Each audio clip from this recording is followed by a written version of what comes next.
is Aimee Wissman. I am the co-founder of the Returning Artists Guild. We are an abolitionist network of currently and formerly incarcerated artists, mostly in Ohio. Please check us out online. Ask around about us. FAD is our fiscal sponsor. So if you have questions, there are plenty of people in the room that know us. I'm also a visual artist. Most of my time is kind of swallowed up in being an admin, but I consider myself primarily a painter. What type of medium do you generally use with your painting? I don't know. So I didn't go to art school, so I don't think I do anything the right way. But for me, painting is a lot more about like a process of getting rid of stuff. I want to say shit. And so usually it kind of comes from an emotive place or a place of like movement and how it feels good to move my body around. And then through layers of like whatever I have, I've always been kind of like everything but the kitchen sink on the surface. So whether that's some kind of drawing or painting or, you know, destruction, I like to destroy things as much as I like to make them. And so it just takes a long time for me to build up what I feel like is a surface that has a subject or content or, you know, something to say. So it's just a process. On average, what does most of like the work that you do say? Like, what is that message? My kid complains that everything is about prison, and kind of it is still, but it's not just about prison. It's about the intersections of all of these kind of circumstances or mental prisons that I was in even before I was incarcerated, and sort of kind of leading into this scrawl piece, the way that trauma is working in my brain is that all of these things are kind of like intermeshed. So like if I remember something about childhood, it triggers something about prison, or it triggers something about being homeless, or like it's layered. It's all meshed together. It's like it's soup. And so I think I have to keep making this stuff until like I'm done making it. And I hope that there does come a point where I'm like, okay, I'm ready to do landscapes or whatever the fuck other people do. But I'm just not there. Like, I don't know. It just feels like trauma dumping. And I'm sort of sorry when I make these things because I'm like, another one, you know? I think that's probably like both a very relatable thing, especially for artists to trauma dump in their artwork, right. As well as like process that. So I think that's beautiful. Yeah. I mean, it's kind of giving me a visual language back. It's giving me a way to understand like some of the materials and how those materials create systems, really. And then like how from that place can we unwind it. Like one of the things that I have been working on in the collective of the rag, but also in myself, is like really imagining abolition, like really imagining a free future and trying to make work that comes from that place back.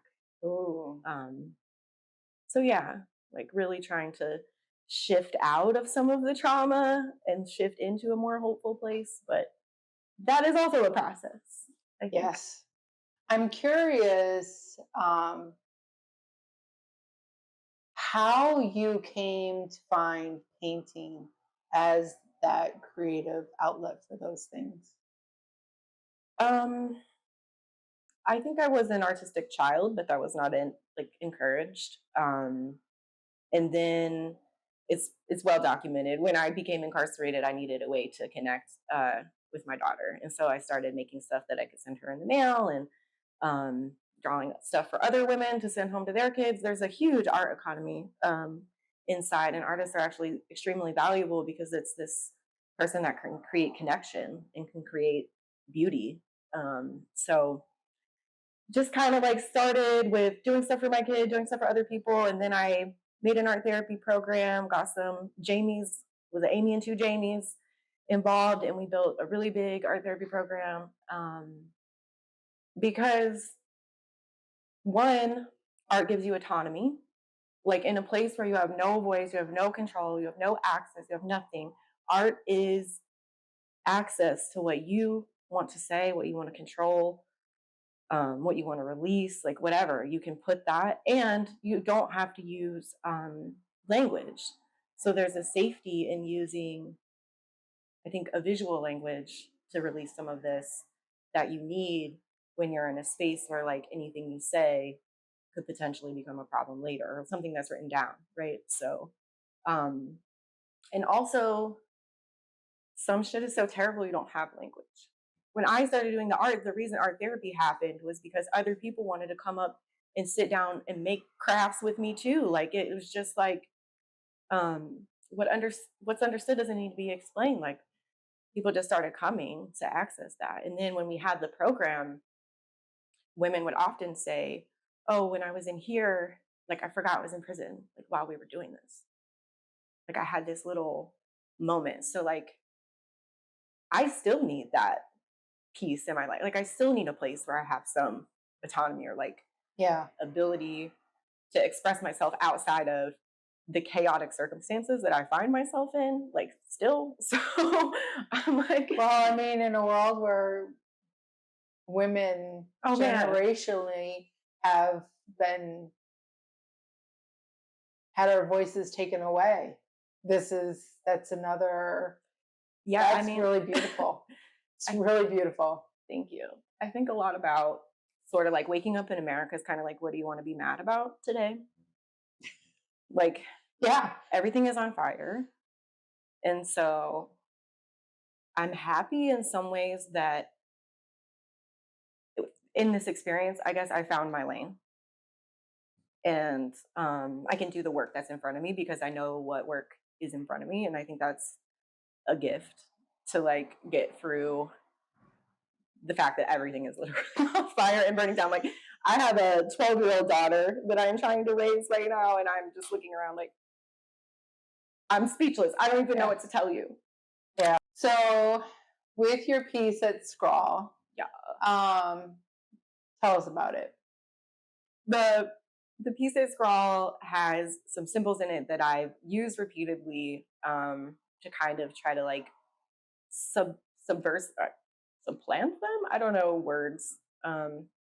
Put them kind of into the subconscious mind a little bit, like for people to start recognizing some of these things. So it has the back of the cell window. It has a little portion of that, and that's really important to me because I was always a top bunk person. I needed to see out of that window.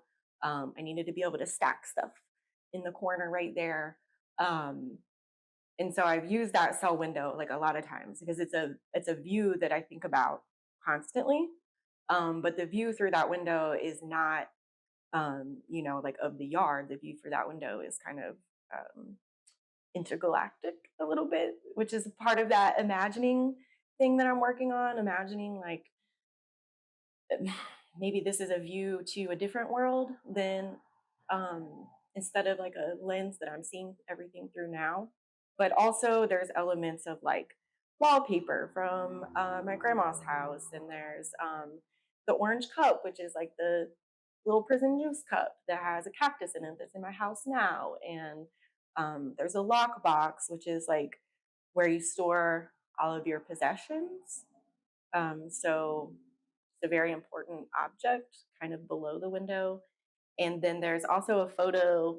And if you look closely, it's a phone room. And I do the phone room in a lot of my pieces too, because I think it's an easy way for people to start to think about the access or the communication piece or the cutoff element of what those spaces mean. So you'll often see like the disconnected prison phone.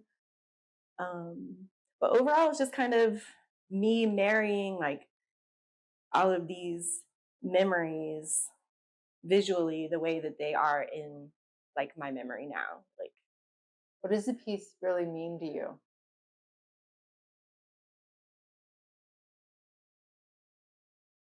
I think this series is a way for me to unravel how interconnected all of that stuff is for me, and to begin to kind of name things and put them in their right place a little bit in my life, if that makes sense. Okay. I've been a stuffer for like ever, like anything bad that happened to me, I just, and so now it's all just a soup. And so part of the reason I think it's so overwhelming for me is that it's a soup. And what I'm trying to do is by like dealing with the soupiness, hopefully understand really what are these connections? Like, why is my brain making these connections? What is important to me about the intersection of my grandma's bathroom wallpaper and this particular like prison window? Like, what is that? Okay. That's a lot, but that is a lot. That's kind of what's happening. I feel like that's something you really ought to sit down and unpack. It's a lot. It's a lot of unpacking, which is why it has remained in soup form for so long.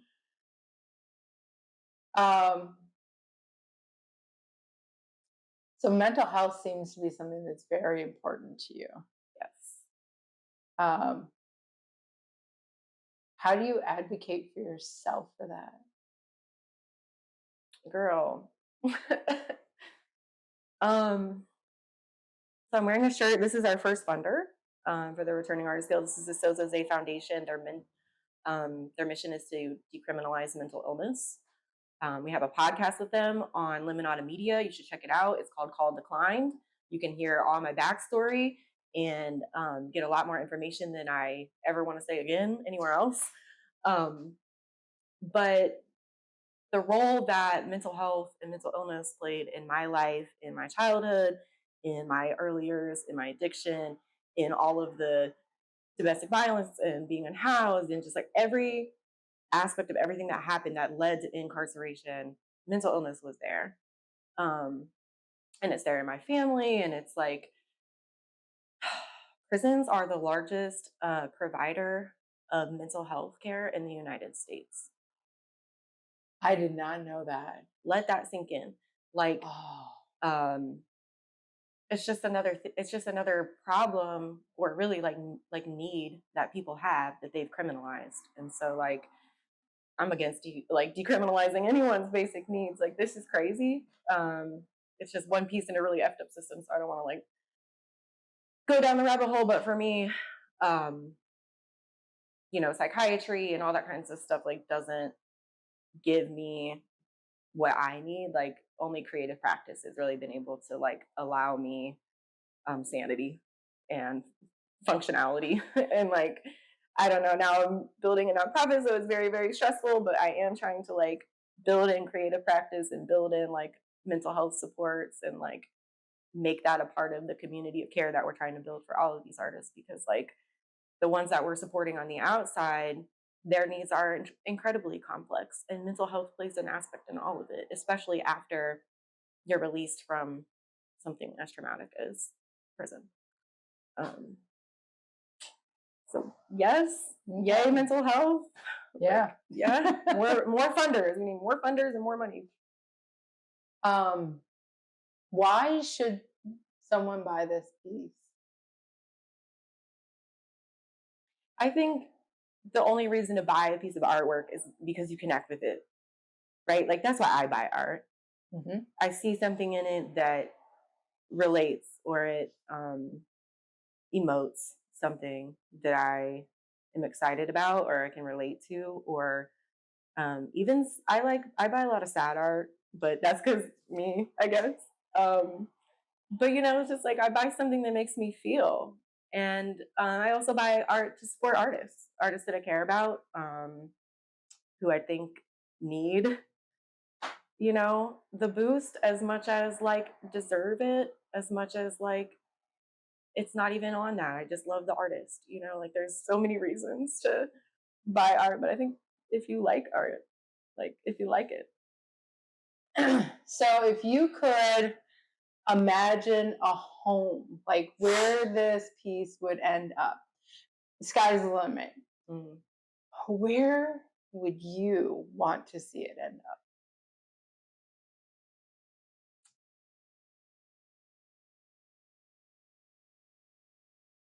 I'm thinking somewhere that is well lit, where it doesn't get swallowed, and maybe the home of a woman, if I'm being honest. But I don't know. Anyone who collects my work is like a friend of mine, personally. I feel like, to take something that I've made home, like I feel like you're taking a little piece of me. So I'm just happy to share that with whoever. But not in a basement. I would just say, like, not in a basement, please. Not in a basement, maybe not in a bathroom. Those are my 2 big goals as an artist. Get me out of the bathroom in the basement. Oh, art in the bathroom is one of those things. No, I love bathroom art. It's always interesting to find out, like, when something ends up in the bathroom. Fortunately, I think these claw pieces are a little too big to end up in a bathroom. Probably most bathrooms. But if it could fit in a bathroom, you know, I'm probably not opposed, honestly. I've heard of people like putting them out in their yards too, to like kind of like do up the fencing, and I'm like, I like that idea too. Throw some clear coat on it. All right, is there anything else that you would like to share with whoever's watching this? I think I'll just say I hope we're all having a good time tonight. I hope I see some of you in person and I'm less awkward in real life than I am right now. Cheers. Thank you, Fad. I'm Andrew Lundberg. I'm a local Ohio artist. Been in Franklinton for many years. We've done a lot of things, including sculpture, public sculpture, many pieces in Franklinton. And we just got a new shop in Northland. So been around doing it for quite a while. How many years have you been doing this? I've been in Franklinton for 13. And I used to be a creative director for an ad agency. So I did that for 15 years. Oh, wow. And then after, I had this idea to try to build something for myself. So we'd done a lot of designs that I'd like to actually build. I've always liked building and making, so I figured it was a good time to try it. I did that 13 years ago, 12 years ago when I started. And so I know we're standing here at the Slingshot. What other sculptures have you done? Well, there's Pilot Dogs, has a walking man dog, bronze. That's just down the road here, about half a mile. And then it's down here anyway. And then Land Grant, the new Gravity Park area, we just finished a giant tree, wooden tree with stained glass birds all around, and they all light up at night. Oh, I haven't seen that yet. There's a large mural down on 548 State Street, West State. Woman's Head with Ocean Hyder. The Strongwater mural, if you've ever seen The Girl in the Boat, did that one years ago. Oh, Yeah, inside, behind like the bar? Yeah. Yes, I've seen that one. I think probably one of my favorite ones is the one there at State Street. And that is, if my memory serves me correctly, it has something to do with the flood that was here, or am I wrong? Yeah, lightly. I mean, we wanted to kind of portray that the water was part of it, certainly. Talk a little bit of the flood. But it really was kind of supposed to be more of a beautifying look, give it a big, beautiful mural. And it wasn't very deep in meaning. And so you, since doing Scrawl, have now joined the Franklinton Arts District Board. What inspired that addition to your repertoire? So I got on the FAD board at the beginning of this year for a couple of reasons. The biggest reason was that I left the area to go to Northland, and I still wanted to be a part of the area. But, so intertwined into this neighborhood, I didn't want to just leave it. So I wanted to have something that would still continue to bring me back here besides the work we do. The other reason is Scroll. I've been in it every year since I've gotten here, so I think that's 13 years. Wow, I wasn't aware of that. Yeah, ever since I got here. And I've always loved it. I've just loved it. I thought it's where I met a lot of the artists. It's where, it's kind of I don't know, it seems like a solo adventure to be kind of an artist. You're not always like around a lot of people. And I think everybody just got a chance in the beginning anyway to just really kind of, I don't know, learn maybe from each other, but to just be a part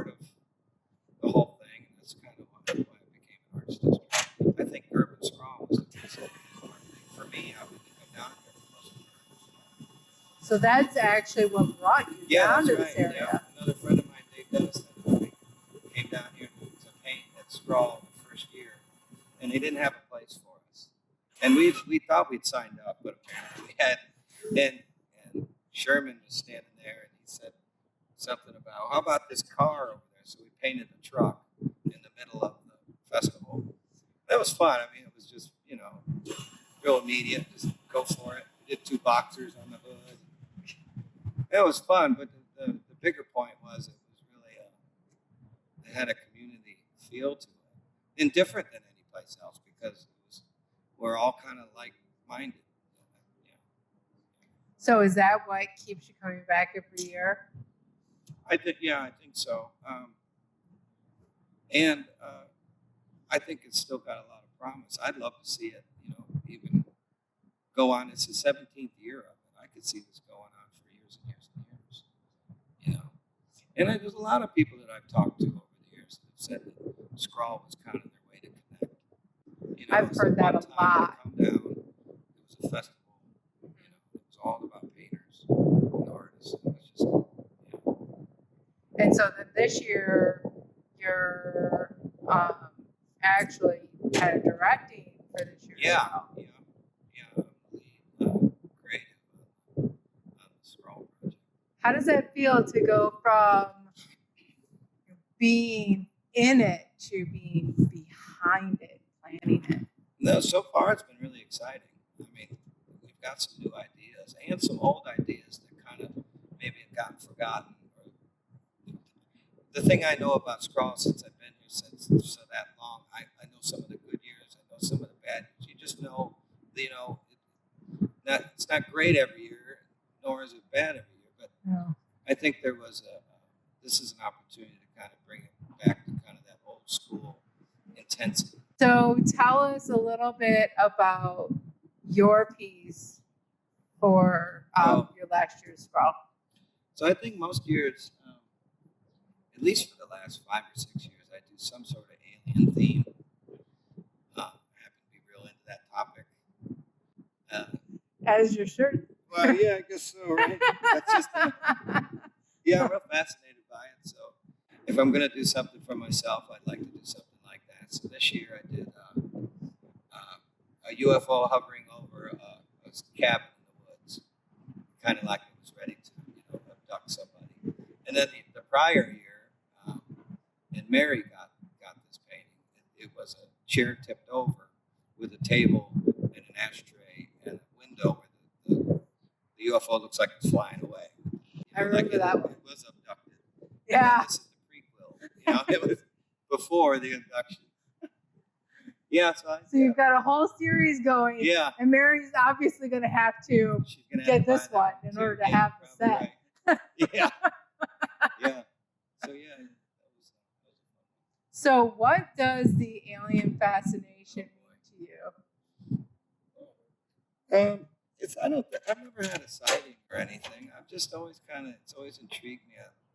I like not having the answers or stuff about that.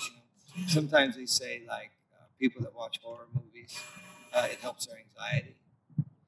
Have you ever heard that? I have not, but it does kind of make sense. Yeah.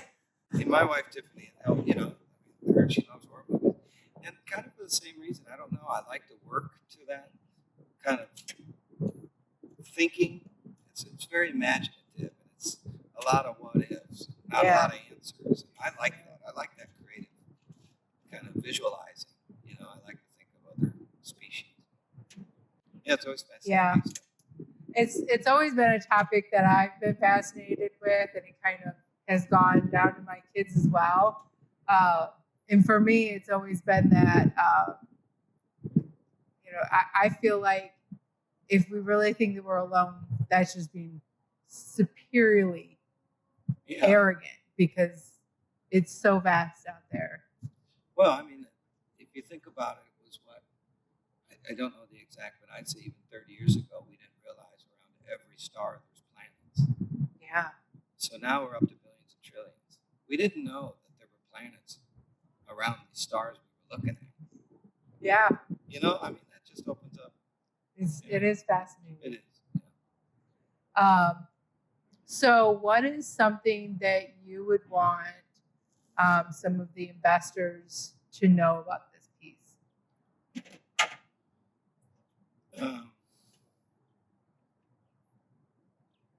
I painted oil painting. It's oil, so it's a little different. Yeah, we typically do oil when most of the people are doing acrylic. I just like that medium better. I like to be able to push and pull it more.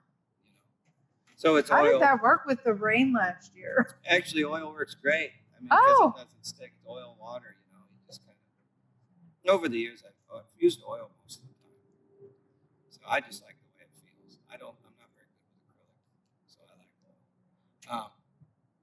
This is part of a series, the abduction series, apparently. This is the second one. It's the prequel.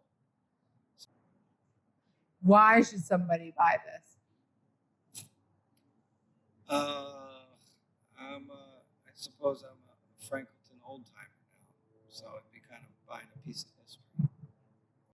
If you could have a vision of where this piece would find its home, its place, where would that be? In the bedroom of an abductee. Right. You did not disappoint. No, that's it. Hi, I am Angela Stiftar, and my business artist name is Midwest Mermaid. So how long have you been an artist? I've been an artist my whole life, but I went to university for graphic design, which is all on the computer, and about 7 years ago I wanted a hobby that was also creative but off of the computer, and I remembered enjoying this in 8th grade. So I'm self-taught in carving and printmaking. Bought myself one carving tool, one tiny piece of rubber, and the rest is history. I've had my studio here at 400 Westridge for almost 7 years as well. Wow. With Scrawl, is this your first time being in Scrawl? So this is my first live Scrawl. I participated in the 2020 virtual Scrawl. And for that one, I did just a 1 foot by 1 foot carving, just like this, but different. I actually carved into the plywood that I was provided, which I would have never been able to do in a quick period of time on something this large. But with it being that small, I was able to do that, and then I painted into the carving. It was a Luna moth.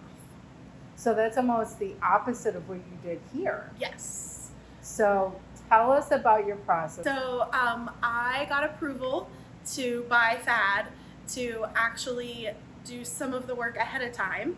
I purchased a thin board and then put 50 layers of paint onto the board over the course of a month. So I have about 10 different shades of yellow.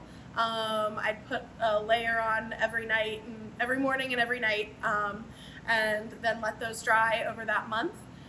And then once Scrawl came around, I adhered my thin board with those 50 layers of paint to the thicker plywood board on the easel. And during those 2 days of Scrawl, I carved away the layers of paint.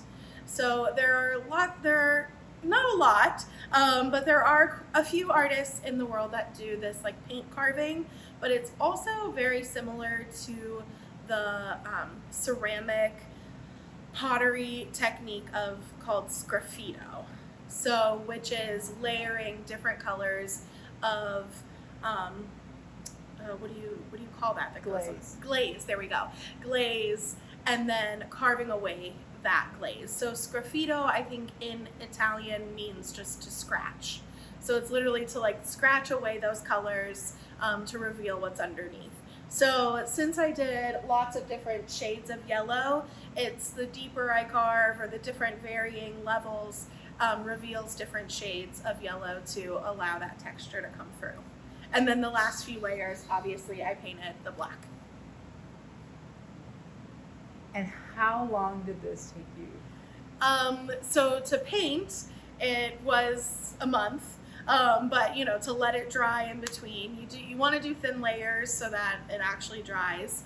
But yeah, a couple layers a day, and then the 2 days during scrawl. But I did bite off more than I could chew.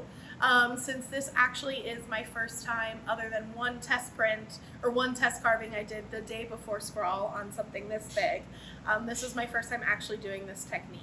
So I was really excited to try it, and I'm very grateful that Scrawl and Fad allowed me to experiment with something so large on something that's a live festival. But I loved being able to talk to people about it during the festival, to show people the process, and since it was something different, people were really interested in understanding like what it was and how I did it. So after Scrawl, I did have to do a little bit more carving, and then since we did have some unfortunate weather during those 2 days, there were quite a few water spots on here, since the black is, you know, like a matte kind of black, so had to wipe all that off and do some touch-ups as well. Wow. I just want to make sure that people really understand the value of this piece, and that is absolutely phenomenal. Thank you. Would you do it again? Yes. I absolutely want to do it again. I definitely want to do it again before a scrawl on a smaller scale. I'm actually hoping to do, applied for a GCAC grant to do a small series of smaller pieces that are round, that are a dozen of them. That would be the same technique, since, as I said, this is different than what I typically sell, and it's like a cousin to linoleum carving. You know, it's it's the same technique, but I'm unsure how it will be. You know, I think everybody will appreciate, you know, the time and value into it, but it is an unknown, since it is something different for me. So I'm hoping to do some more this year on a much smaller scale to get a little bit better idea on how many layers I need, how many different colors I need. I think I could probably do less colors, but more of each color, so that I'm able to better understand the depth that I'm carving. Here it worked out well, because it almost just looks like different color brush strokes. Yeah. But you can, I know that I just need to get better at it, do it where it's like really intentional, where if I only carve a little bit, it's white. If I carve a lot, it's red, you know, and then you can get those really different contrasting colors, which I think would be really cool as well, which that is a lot closer to my high contrast prints that I do with linoleum carving. Why did you choose the sun? So the sun is a part of, you know, prehistory in art and religion and culture. You know, it not only is what gives life to the earth, but, you know, there are lots of different ancient religions that have Sol as, you know, their sun god, and that's what this piece is called, Sol. I knew I was very excited for actually the lunar eclipse coming up this year, which obviously solar eclipse that just happened a week ago. And so definitely the sun, the moon has been on my mind. And a lot of my pieces, I do incorporate a lot of different space elements, definitely a lot more moons. I've done a whole series of the full moons. And I just wanted to give something happy, bright, colorful, and Mr. Sun was what I chose. That's excellent. What is something that you would like the investors to know about this piece? I think I'd like,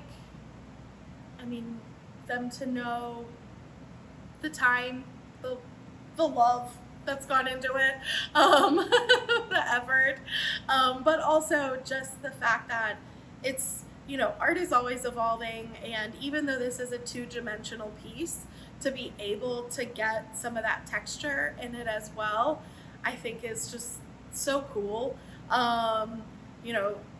There's nothing absolutely wrong with flat painting, but it was my way of, since my primary focus as an artist with Midwest Mermaid is printmaking, and I wanted to participate in scrawl, but also not lose what I do as an artist. I wanted to find that middle ground and something unique that I was able to bring to this piece.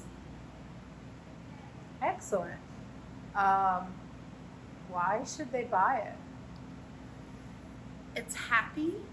That's a good reason. Yeah, the sun is happy and the sun is shining today. It's been raining for a week. And it's,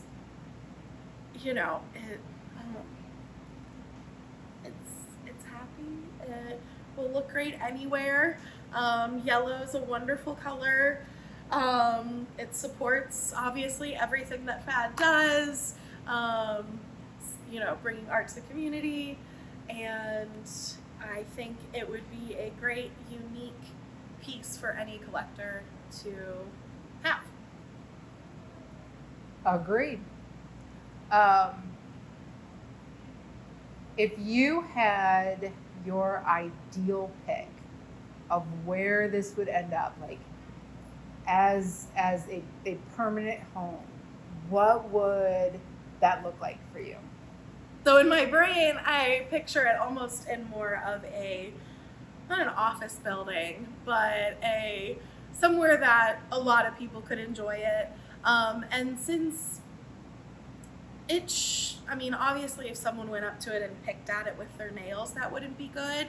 But somewhere that a lot of people could see the detail and go up close to it and even touch it, I think, to be able to, really feel those details, feel the texture, I think would be really cool. So nowhere high and out of sight, or, nowhere high up where it just looks like a two-dimensional, painting. I think it needs to be somewhere that people can get up close. I get yelled at every art museum I go to that I get too close to things. So, but I want people to get up close to this.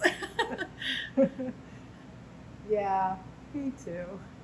I often get the alarm bells at me. Yes. I was like, I promise I'm not touching. Art is something that you have to get close to really appreciate, especially to see all those brush strokes. But we have to respect, Yes.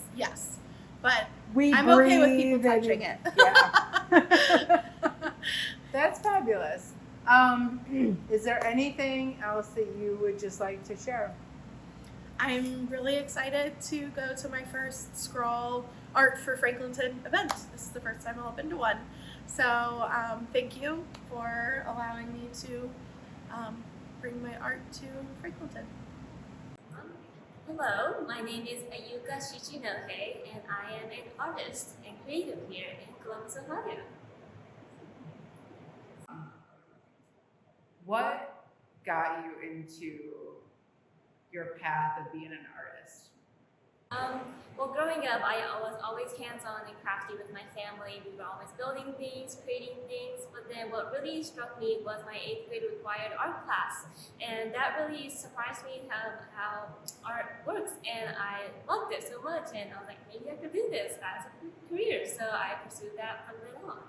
And now I'm here pursuing it for my bachelor's degree at Columbus College of Art and Design, and I'm on my journey to be an artist. What is, or what was the inspiration behind your piece for Scrawl? So a lot of my pieces that I paint comes from my background of my Japanese culture, and they really value fishes over there, and fish is a big part of their culture over there. So I wanted to portray that, and their respect for their animals and consumption and respecting nature and the food that they eat is really, I really appreciated that, and I really wanted to portray that in all of my paintings, and especially the one that I did for Squirrel. That's fascinating. So, with your background and how you use that to express you and your culture, what do you hope people will learn or see when they look at this piece? Or other pieces, for that matter? Well, I titled it Best Buy, which it's in the package, so it's Best Buy the due date, which is best to consume it or buy it. But I feel like there's more to it than that time frame. There's more to that life. So that fact, that fish's life, even after that Best Buy date, there's more impact to it afterwards towards nourishing people and the death of that animal and how, well, the death of the animal and then going to nurture other people with that. So there's a whole reflection about time in that piece also, and me also working on it in the time frame of 2 days at Scrawl. I feel like it was a Best Buy date there too. Like everybody got to see the progress of the painting of everybody's work. So I feel like there's like Best Buy time there too. So it's like also a reflection of time in that piece and me calling it Best Buy. I don't even think that I caught that. That's fascinating. So, what is it about a fish's life that really captures you, like inspires you, I should say? Yeah, well, I feel like we don't see a lot of, well, Japan has a big fish culture there, but America doesn't really have much of a big fish culture here. And what I really like about consumption of fish is that you see the whole animal. So you see the whole fish in that one package, which I feel like it's a little jarring to a lot of people when they first see it, but it's not like uncomfortable because it's food to them, and we see it as a product almost. But I thought that was really interesting that when we see like a whole cow maybe, or even a whole pig, we don't really see them as product, we see them as animals. So I thought it was really interesting how we see fishes as products sometimes, even though we see the whole fish. And I also believe that because that we see the whole fish, the whole animal there, lifeless, we respect it more because there was a life there one time. So I feel like Japanese people and people who do, or I hope that people seeing the whole fish will remind them that animal products, they were life there, and we should respect food more and the animal that was there, and that's nurturing us. I love that. I hear like so often where people will be like, why are you eating chicken? You just go to the grocery store and buy the chicken. And so there is that disconnect where people will see, the chicken that they buy, but it's generally like in pieces, it's defeathered, and it doesn't look necessarily like an animal. And certainly like, there's nothing about bacon that reminds you of hay. Yeah. That's amazing. I really like that idea. So you're in school now at CCAD. What are your future plans? Well, right now I'm studying product design, which I also run a small business called Fish with Legs, selling plushies. So that is something I'm also going into. I also love working in the community, so looking more into using art and creativity to gather communities, build community building with using art and creative aspects of it too. It's something I also really want to do, and also as a freelance artist and muralist, I want to go down that way too, and diving more into my fine art side also, but also looking into design, resolving problems and solving problems for other people is also really what I like to do. So that's what I'm here studying for. Very diverse background. Yes, trying to find my thing right now, but That's what it's all about. To find what I want to keep as a career or what I want to keep as a a hobby. So That's good. I think that's healthy. So for the investors who are going to be bidding on your art piece, anything specific that you would like them to know why they should buy this piece? Ooh. Like I said, I wish that piece, wherever it might go, I hope it inspires people to paint, maybe to be creative too, to paint whatever it speaks to them, whatever culture their background they're from, and I also want that piece to reflect everything I said with like time and animal consumptions, things like that. Awesome. And this is nothing against like go vegans or vegetarians. I just want people to like recognize that respecting food and animals and only taking what you need is really important. I think that that's a very good thing to remember. Yes. Kind of that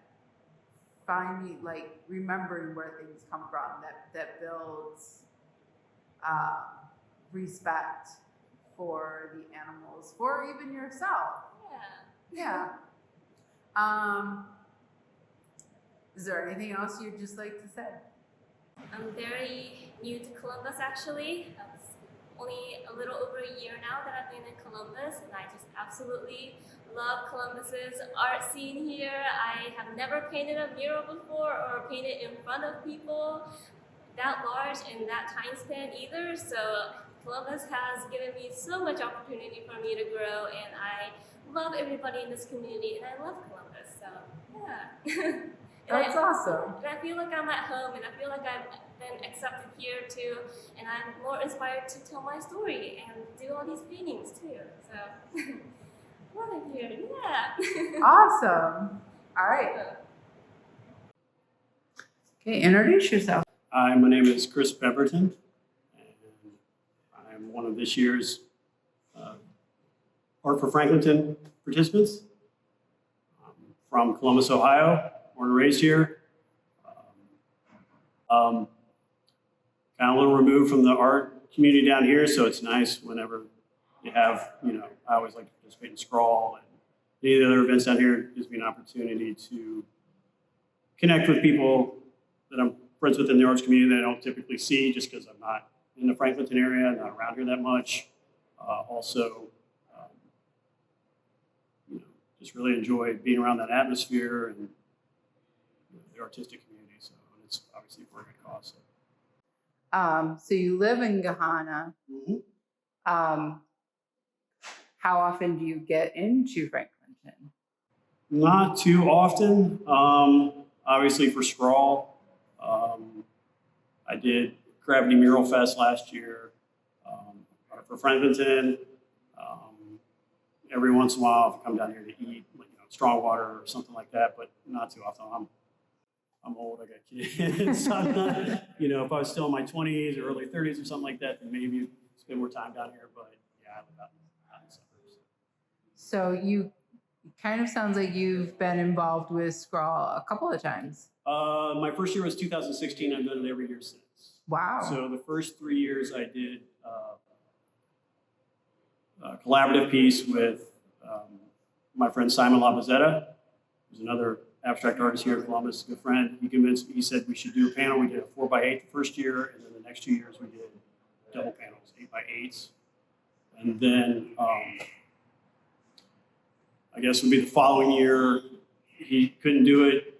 And, Michael Bush told me I should maybe do one on my own. He said, I'd like to see what you do on your own as a collaborative piece. You're trying to blend styles and stuff. So I'd really like to see. Yeah. So I did a 4x4, and then we had that was the year that was like Hell's Front Porch out there over on when they first did the expanded format.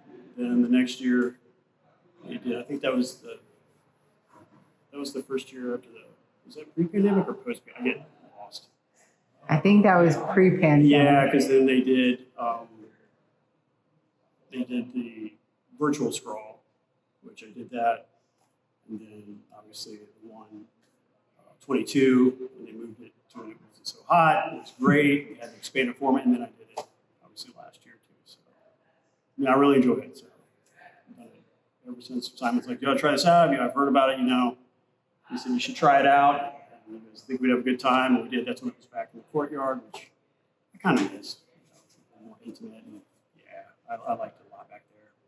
So, but 22. Yeah. When they finally kind of had that expanded format, sort of seemed like they had it, down pat with the vendor tents and had everybody spread out over a chrome edge and a 400 and all the stuff like that. I really like that. So last year, I know the changes going on 400. It's kind of a little lower key. It wasn't, plus the weather didn't really cooperate, but we still had a good time. It was a good time. Yeah, I enjoyed myself. So tell us a little bit about the piece that you did for this year's scrawl. The piece that I did is similar to, it's actually, it's like all my other work in a sense, although I've started to kind of, I don't know if you're familiar with any of the stuff or seen any of the work I've done, but I'm starting to drift away from, kind of got into a mode of a little more harder edge, geometric stuff. Planes of reference this, I'm kind of pursuing some other stuff, but drifting back to older work too. It's obviously purely abstract, which is what I do mostly. Everything I do is personal. It's all about me. My work isn't informed by anything external. These things are all here and they come out there, and it all has to do with me, my life, my family, things like that. So, I'm really going to title Punch Drunk, but I'm not really going to get into the impetus behind, you know what I mean? So I kind of like, and that's the great thing about abstract work. I've done representational art, and ultra realism and stuff like that throughout my life, but it's like I'm really attracted to that. Always have been since I was very young, just because of the challenge of it. Not to detract from anybody who does anything else, obviously, but to me, to really produce a legitimate, like convincing image that will draw the viewer other than like, you know what I mean? But really, my goal is to at least get them viscerally interested in it, like even if they just think like the colors are cool and I like the shapes and all that's kind of neat, but then hopefully you elicit some type of emotional reaction in the viewer. Now, I know what is behind all my work as I'm producing it, since it's so personal, but everybody's going to take what they want, particularly from abstract. Yeah. They're going to look into it and see things and draw from it. But yeah, ideally, if I could get some kind of emotional response or trigger something like that in the viewer, that would be. What kind of an emotional response I do you don't- hope to get from this one? I don't know. I mean, the subject matter is not, it's not on the lighter side, let's put it that way, but I don't know. I mean, the colors are very vibrant, like the hot orange and the turquoise and stuff like it's like more exciting for them, but underneath it, there's, I don't know, what I get from it, what's behind it, there's a sense of conflict and agitation and not outright violence, but it's to me, it's a violent image. I don't necessarily want somebody to think violent thoughts, but they can hopefully get a sense of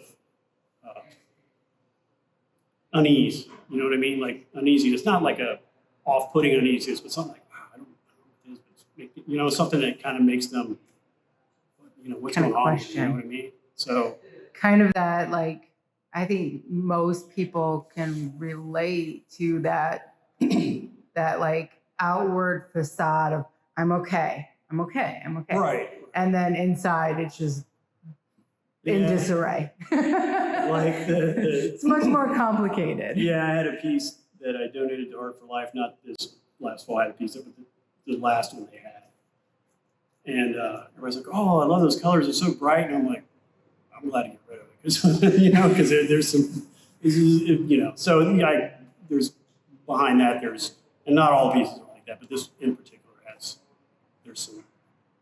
there's conflict underneath it, behind it. So. There usually But is. I don't want, but that doesn't necessarily mean that everybody's going to see it, and that's fine.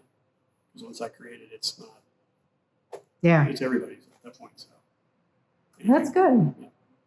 Yeah. So for the people who are going to be bidding on this, what do you want them to know about it? I mean, there is something behind it, certainly, personally, but what I want them to know about it is I started experimenting with, and I've always done that in all my other work, like on canvas and stuff like that, other materials and things like that, but it's really trying to balance like a harder edge structural element with the chaos and try to, it's about balance, because that's how life is. There's chaos and then there's structure. So finding a balance with that and making those things compositionally kind of mellow each other out, you know what I mean? So it's not too much one way, too much the other way. So I would hope that even though there is a sense of agitation at first, once they look at it and see the compositional structure of it and things of that nature, that they would almost eventually kind of settle in and kind of almost calms them a little bit, which seems odd considering at first reaction might be a little bit, ooh, that's kind of aggressive. But then as you look at the compositional elements, how everything's kind of balances out, or at least I try to make it that way, that it kind of, people kind of settle into it. Like anything, like a situation in life where at first it's like, oh my God, and then, if you kind of step back a little bit and kind of really take it in, then you can, okay, all right. So that's kind of the idea behind it. That's what because in my normal work, I'm really attracted to trying to create images that at first seem very, I don't want to say off-putting, but like, man, that looks kind of out of whack because of how compositionally off, the academic, here's the triangle, how off of that can I get and still have it work? Once people like really look at it and go, wait a minute, that isn't quite, that actually, okay, this, I see, all right, I see, so I don't like to get too into that kind of stuff, but that's attractive to me. And then, that's different. Yeah, I mean, how skewed of a composition can I create that at first seems like just, you've seen stuff. Yeah. That's neat. But at first, people really look at it. Sometimes people just like, yeah, you know how it is. But other times, the people that really look at it, they're like, wait a minute, oh, okay, I see what he's doing here. Not that it's necessarily contrived. Like, it sort of is, but not. I mean, I don't use, like I said, my work isn't informed by anything external. It's all up here. I mean, I may see an image somewhere or like something cool, like a building and something, or like an old billboard that's got all the layers peeled off. I'm going to see like chunks of stuff and think, oh, that's a cool composition. But these images are just flooding into my head at all times. I've never had an issue with source or inspiration. I don't, being inspired isn't. And I'm lucky in that respect. I don't need source. It's just all, they're constantly, there's dozens of them floating around in there. It's just a matter of getting them from here to there. So they're all finished. Tell people that, they're like, that's excellent. They're like, that's kind of you sound kind of crazy. I'm like, no, I don't know. I mean, that's pretty phenomenal because I certainly like, I do a lot of abstract, but I'm also a photographer. And so like, always thinking about composition, like that's something that, and light, that's always something that it's carrying me in the world. But I think for a lot of people, you run into like you've got it here, but you can't figure out how to get it there. And it's just almost like a constant. Well, they're constant. I mean, so what I do is I don't sketch at all. So like for something like scrawl, what I'll do is I'll get on Photoshop and I'll get the paint thing. I'll just do a mock-up so that I don't get, because at home in my studio, I can spend weeks on something screwing around with it. I mean, it's not 100% from here to there. What it is here is exactly that. I mean, there's some playing around and things like that, but usually for scrawl or like a mural, I'll actually do this onto a computer and have a small print off that I use as a reference. So I don't get too crazy sidetracked because you are dealing with time constraints. So I kind of got to make sure, and I don't have any problem getting it done. I mean, I paint big anyway, but that way I don't deviate too much. start getting too involved with all the stuff that I would do at home in my studio and stuff like that. So composition and color. And I've had comments made about past work about, oh, I see he's using a lot of color wheels. I'm paying attention to that kind of stuff. I just pick some colors. If I see in my head, I pick some colors. I think, okay. And I just start with maybe 2, 3, 4 colors. I count in black and white, obviously. And then I just go from there. And I don't know, for the most part, they work out and look good together. I don't blend paint. I don't mix paint. It's just straight out of the tube. It gets blended on the surface on the canvas. Wow. Yeah, and I draw on my canvases as much as I paint. So charcoal, pencil, China markers, regular markers, paint pens. Switched to acrylic paint probably 7 or 8 years ago, just because of the speed. If I get in a groove, like if I go to my studio and I'm, go down there in the evening after dinner, or kids go to bed or whatever, I can, I start working on a piece. If I get in a groove, I can just keep cranking. And if I really need to move fast, I got a hairdryer down there. Just, acrylic paint's great, so it cleans up easy. Oil, I just, if I really got moving, you want to do something, but you also don't want to turn into. You have to wait for it to dry. Yeah, you got to wait for something to happen. So I just went straight to acrylics, and I really like it because I can, like I said, move fast if I need to. Okay. And that doesn't always happen. I mean, sometimes I might work on a painting for a month or two, keep going back and forth, because I'll work on multiples at a time. And then sometimes I might start a painting and literally from start to finish might be 4 or 5 hours. So it just depends what I have to do. Okay. I really have to be in the office. You're very off the cuff. I like it. I feel like you really do embody that essence that makes an artist an abstract artist. Yeah, because, and like I said earlier, I don't necessarily believe in inspiration, but you know how it is when you get in a mode and things are just flowing. And also, you lose yourself in that too. So 2, 3, 4 hours go by and you're like, what time is it? Oh my God. You know what I mean? So I enjoy that part of it, the elation of that, like I said, just kind of lose yourself. But that's why, like I said, I have to have a thing, already plotted out. Okay, this is the plan. Try to stick to that, but we'll go, at scroll because, like I said, you got 2 days and time constraints. So yeah. But otherwise, I don't really sketch or draw at all. I mean, I always did growing up, but I just, for my work, like my paintings and stuff, I don't do anything. So one thing that I've started asking everyone, and I've loved hearing the different answers. If you had a choice for like where this piece would end up kind of as its home, what would your ideal place be? I don't know because, like I said, I'm kind of removed. Other than, obviously Gravity collects work. I got to work over there and some of the other places. I don't know. I would just want. See, and that's another thing too. I don't get too precious about my work. Like once I create it and it's out there, or somebody wants to buy it, it's off in the ether. It's some people are like really concerned about a good collection, or I don't. You know what I mean? I created this thing. It's a unique object. I created it, and somebody wants it. Have at it. I'm not saying I want them to go throw their bonfire, but at the same time, I would hope that wherever it winds up is someone who really derives some type of. Obviously, you have to enjoy it, like looking at it. But maybe they're projecting something from themselves into like getting some meaning out of it that relates to them and their life, and because I know what it means to me and what it was behind it for me, but it could be just your average, family, kids, they just like something hanging in their family room that they really enjoy and the kids find it interesting, or certainly a business or something like that. I would definitely want it someplace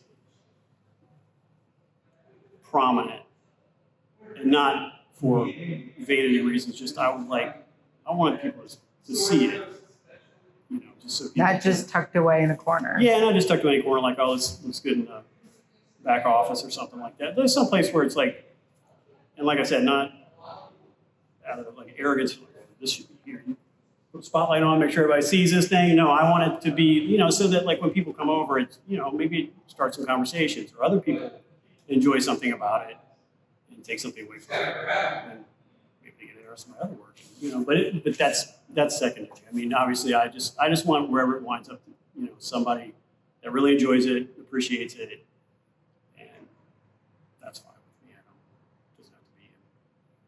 I think that's a the Hilton very or valid someplace answer. like that. I mean, to have it, you know, be in a place where it's seen, I think that's very valid. Yeah, you know, just, I mean, you know, like I said, once a painting leaves my studio and goes off to wherever it goes, which there aren't a lot of them, I mean, my studio, there are a bunch of them down there, but once they leave there, you know, people do whatever they want with it. I created it.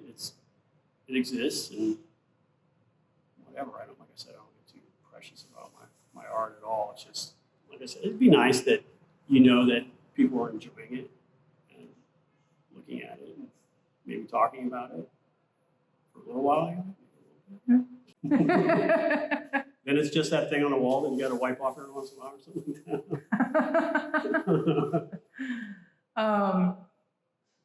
Do you have any other final words that you'd just like to share with whoever's going to be watching this? You know, I would just like to say that I really enjoy the Scrawl event. I'm glad Simon talked me into doing the first one. I particularly, over the last few years when they introduced the young artists, the young emerging artists, that's great. I mean, I wish there was something like that existed when I was, you know, that age, like middle school, early high school ages. Same. I think they've done a really good job with that. I like how they integrate those young artists with the older established artists instead of sitting them off at the kids' table somewhere, you know what I mean? Like mix them in. I think it's a great experience for them. It's great for the older artists like myself to see young artists. Obviously the Bella Grant, stuff like that to help other artists in the community. That's, you know, that's certainly a motivating factor. It's not all altruism though. I mean, there is, you know, people get to see, you know, what you do, other artists, the public, you know, and particularly with the young artists, I think it's important for them to see all different types because maybe they've only been exposed to certain types of art, like maybe in school and things like that. To see that there's something for everybody, and you know, particularly as an abstract artist, you don't see a ton of it at Scrawl. You see here and there, it's kind of smattered in, but I mean, you don't see a ton of it. So I think that with the more graphic style, with some of the stuff in between, the really realistic, the great realistic pieces, stuff like that, it's important for particularly young artists that are kind of developing their own sense and their own style about themselves to see all these different ideas and things and not think like, I don't know, my stuff doesn't look like, you know, I don't think it should look like this, and see what there's, like I said, there's something for everybody, and I think that's really important to encourage them. So. I agree.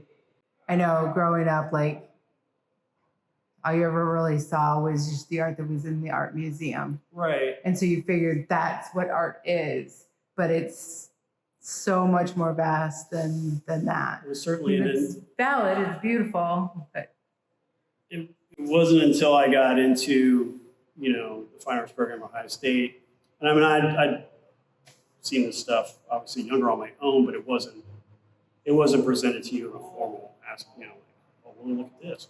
Here's this movement. Here's this movement. You see stuff, and a lot of people don't get, you know, they think like, oh, Monet or Van Gogh, but they don't know about like Jules Alinsky or like one of my big influences, or like John Hoyland, or you know, even like maybe they never even heard of Willem de Kooning, or they probably heard of Jackson Pollock, because everybody has, but like Basquiat or Cy Twombly or any of these other really important artists, and they see just the range and the variety of what, you know, what art encompasses. And I think it's important to get a good, well-rounded, figure out what you like. You know, everybody's going to be influenced by certain things, but it's good to kind of soak all this stuff in. I think it helps you develop. So. Excellent. All right. Any final words? No. I hope everybody get a big turnout for Art for Franklinton. Raise a lot of money. Everybody have a good time, and see you there. All right. That's it. Hi, I'm Danny Painter, or Daniel Painter is the legal name, and yeah. I feel like, and I know that when we met at Scribble, like that was almost sort of this running joke, like with a name like Danny Painter. Oh, right. You had no choice but to be an artist, right? Absolutely. Oh, I ran from it. I immediately went into ceramics, and then when I attended CCAD, every semester, roll call, is Daniel Painter here? And I go, present. And they're like, oh, I know what you're good at. And I go, I do pottery. I do ceramics, sir. Nope. And then I just ran out of space. And then I was like, I want to go back to painting and flat things where I can stack them upon each other rather than just move giant pottery. And so yeah, just kind of went back. But the ceramic side of it, learning how to glaze and make my own glazes and make my own clay bodies, really helped me learn about how to use mixed media with my painting when I use rust. With rust, when I mix copper and iron with acrylic medium, and then I get that to oxidize. It's kind of those learnings on how chemical reactions work, and playing around early on with watercolor. Instead of using water with color, I would use vinegar or acetone, and just see how the different viscosities affected the color. And then I would shave copper into that, and then that would start oxidizing and becoming its own kind of color palette. So yeah. So you started using that in your pottery. How did you translate that onto a flat surface rather than in pottery? So with pottery, making, doing things doing a raku, and then you use horsehair, and then you can burn, the moment you pull out the pot out of the kiln, you just throw horsehair on it and it burns these great images. And so it's just okay, how one thing affects how has a reaction, and it affects how it looks. I was trying to do crystallization stuff, so you had to control temperature, mix a glaze and control temperature to make crystals form on your pottery, and then just adding red oxide to a clay body, and then now your stoneware that was gray now has red, and then I would do layers of gray, red, and then throw a pottery, and you have these twisting things. So it's all about understanding, or for me, it's about adding bits of things you can't control with as much control as you can do. So when I mix iron and acrylic, and then I'll spray it with an accelerant to make the copper go blue or the iron go to red, like rust, I can influence it, but I can't. Nature is what ultimately will decide if it starts oxidizing, because maybe the weather or the temperature, it wasn't right. So that's why I love doing scrawl, is especially day 1 to day 2. At the end of day 1, I'll generally just throw the wind at just getting as much on the surface, because when I show up the next day, this is going to be a total surprise. It will. A few years it's been rainy, or it's just been humid. Remember when we did the summers? This last one, it was in October. It was cold, but it was rainy, and it was completely different from when I left it on Saturday and when I arrived on Sunday. All the oranges really jumped out and came forward.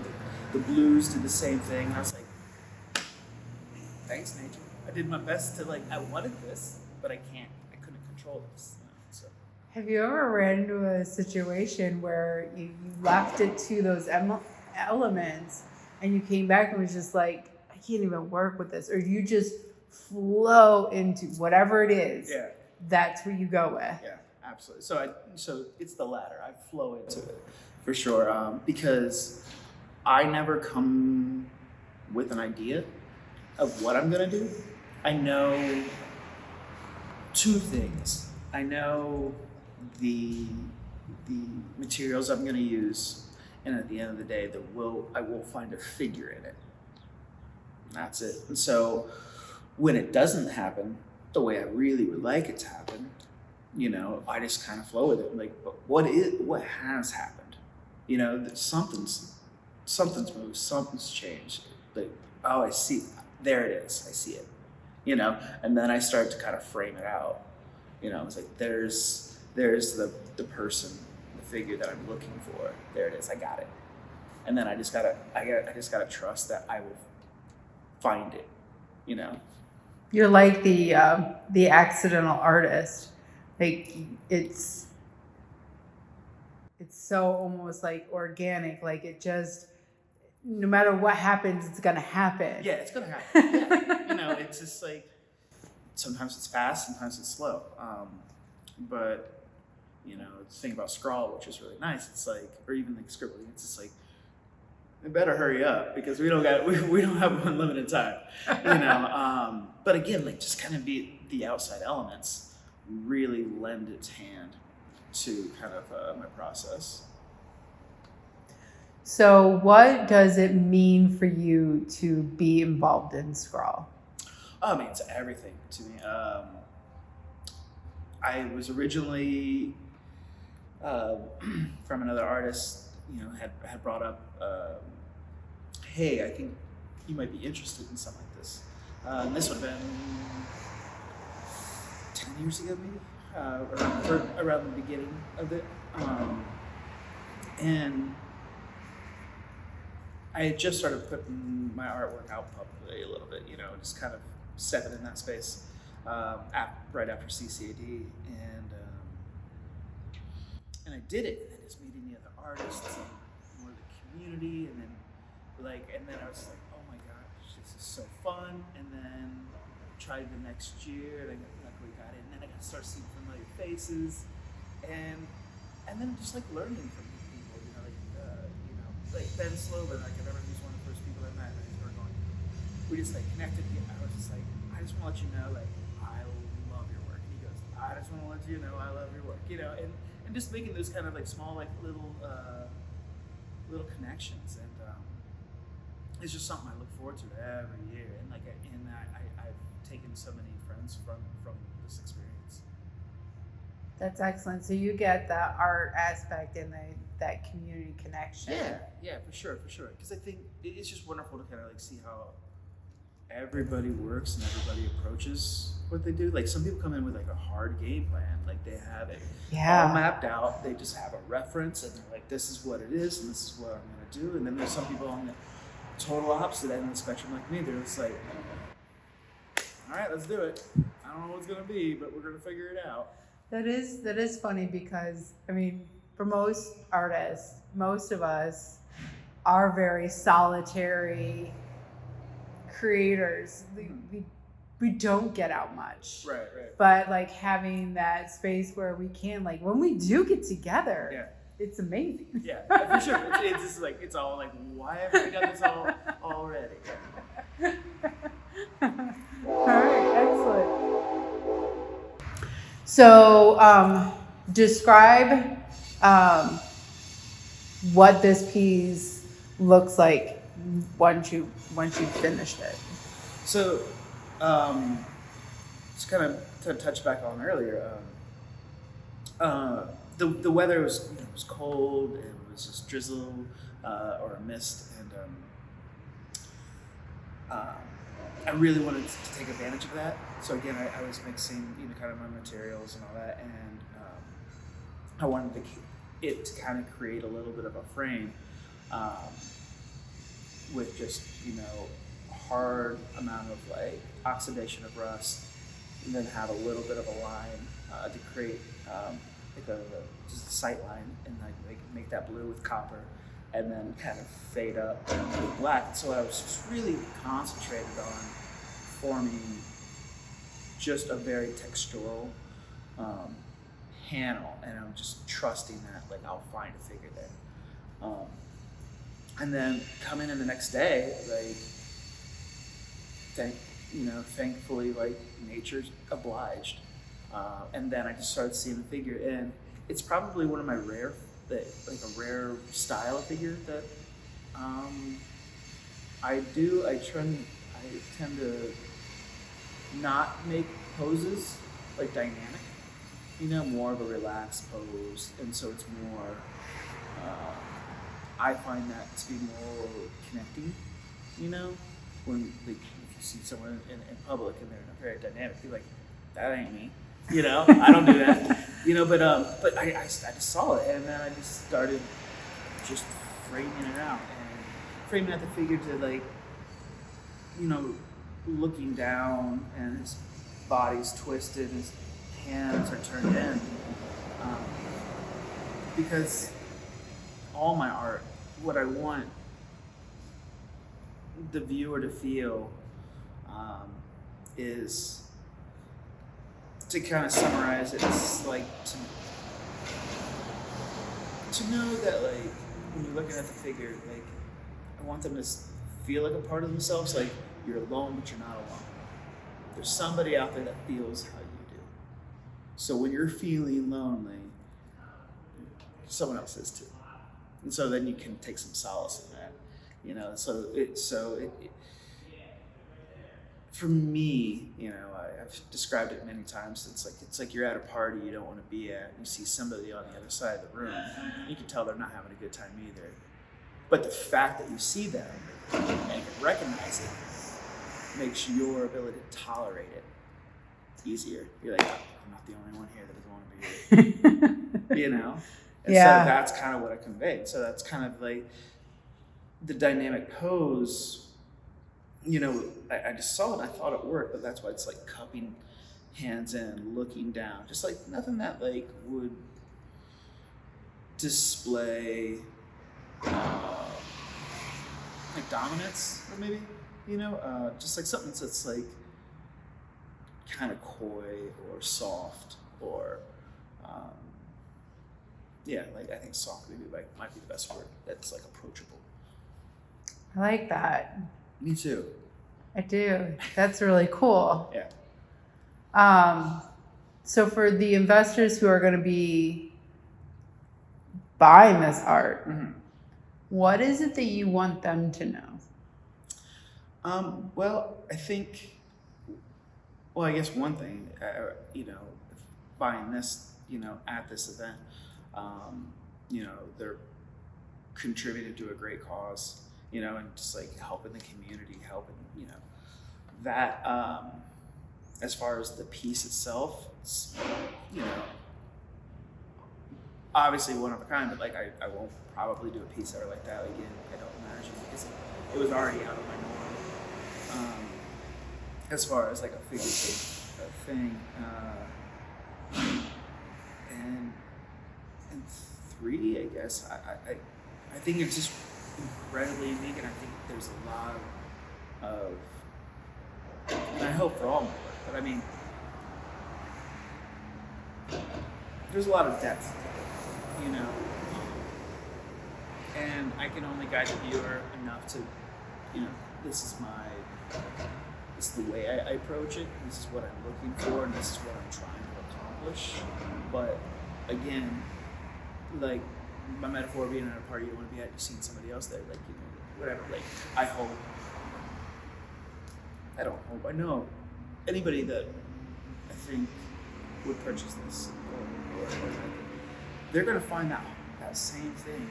I've done paintings and they were like, this is about, this reminds me of my late husband.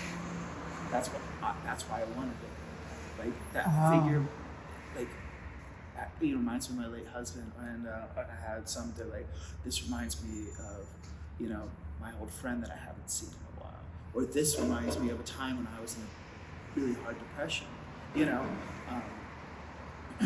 and so like that's the thing I strive for. So I imagine anyone who enjoys it or likes it will have their own take on it. Of it is XYZ, blank. It is this, it is that. But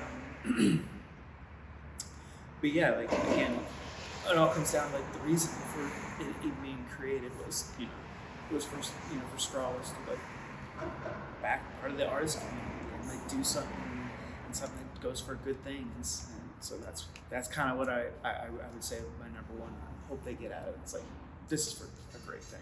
You know, it's a part of a great thing. It's a part of a great experience, and that I enjoyed every moment of creating it. That's awesome.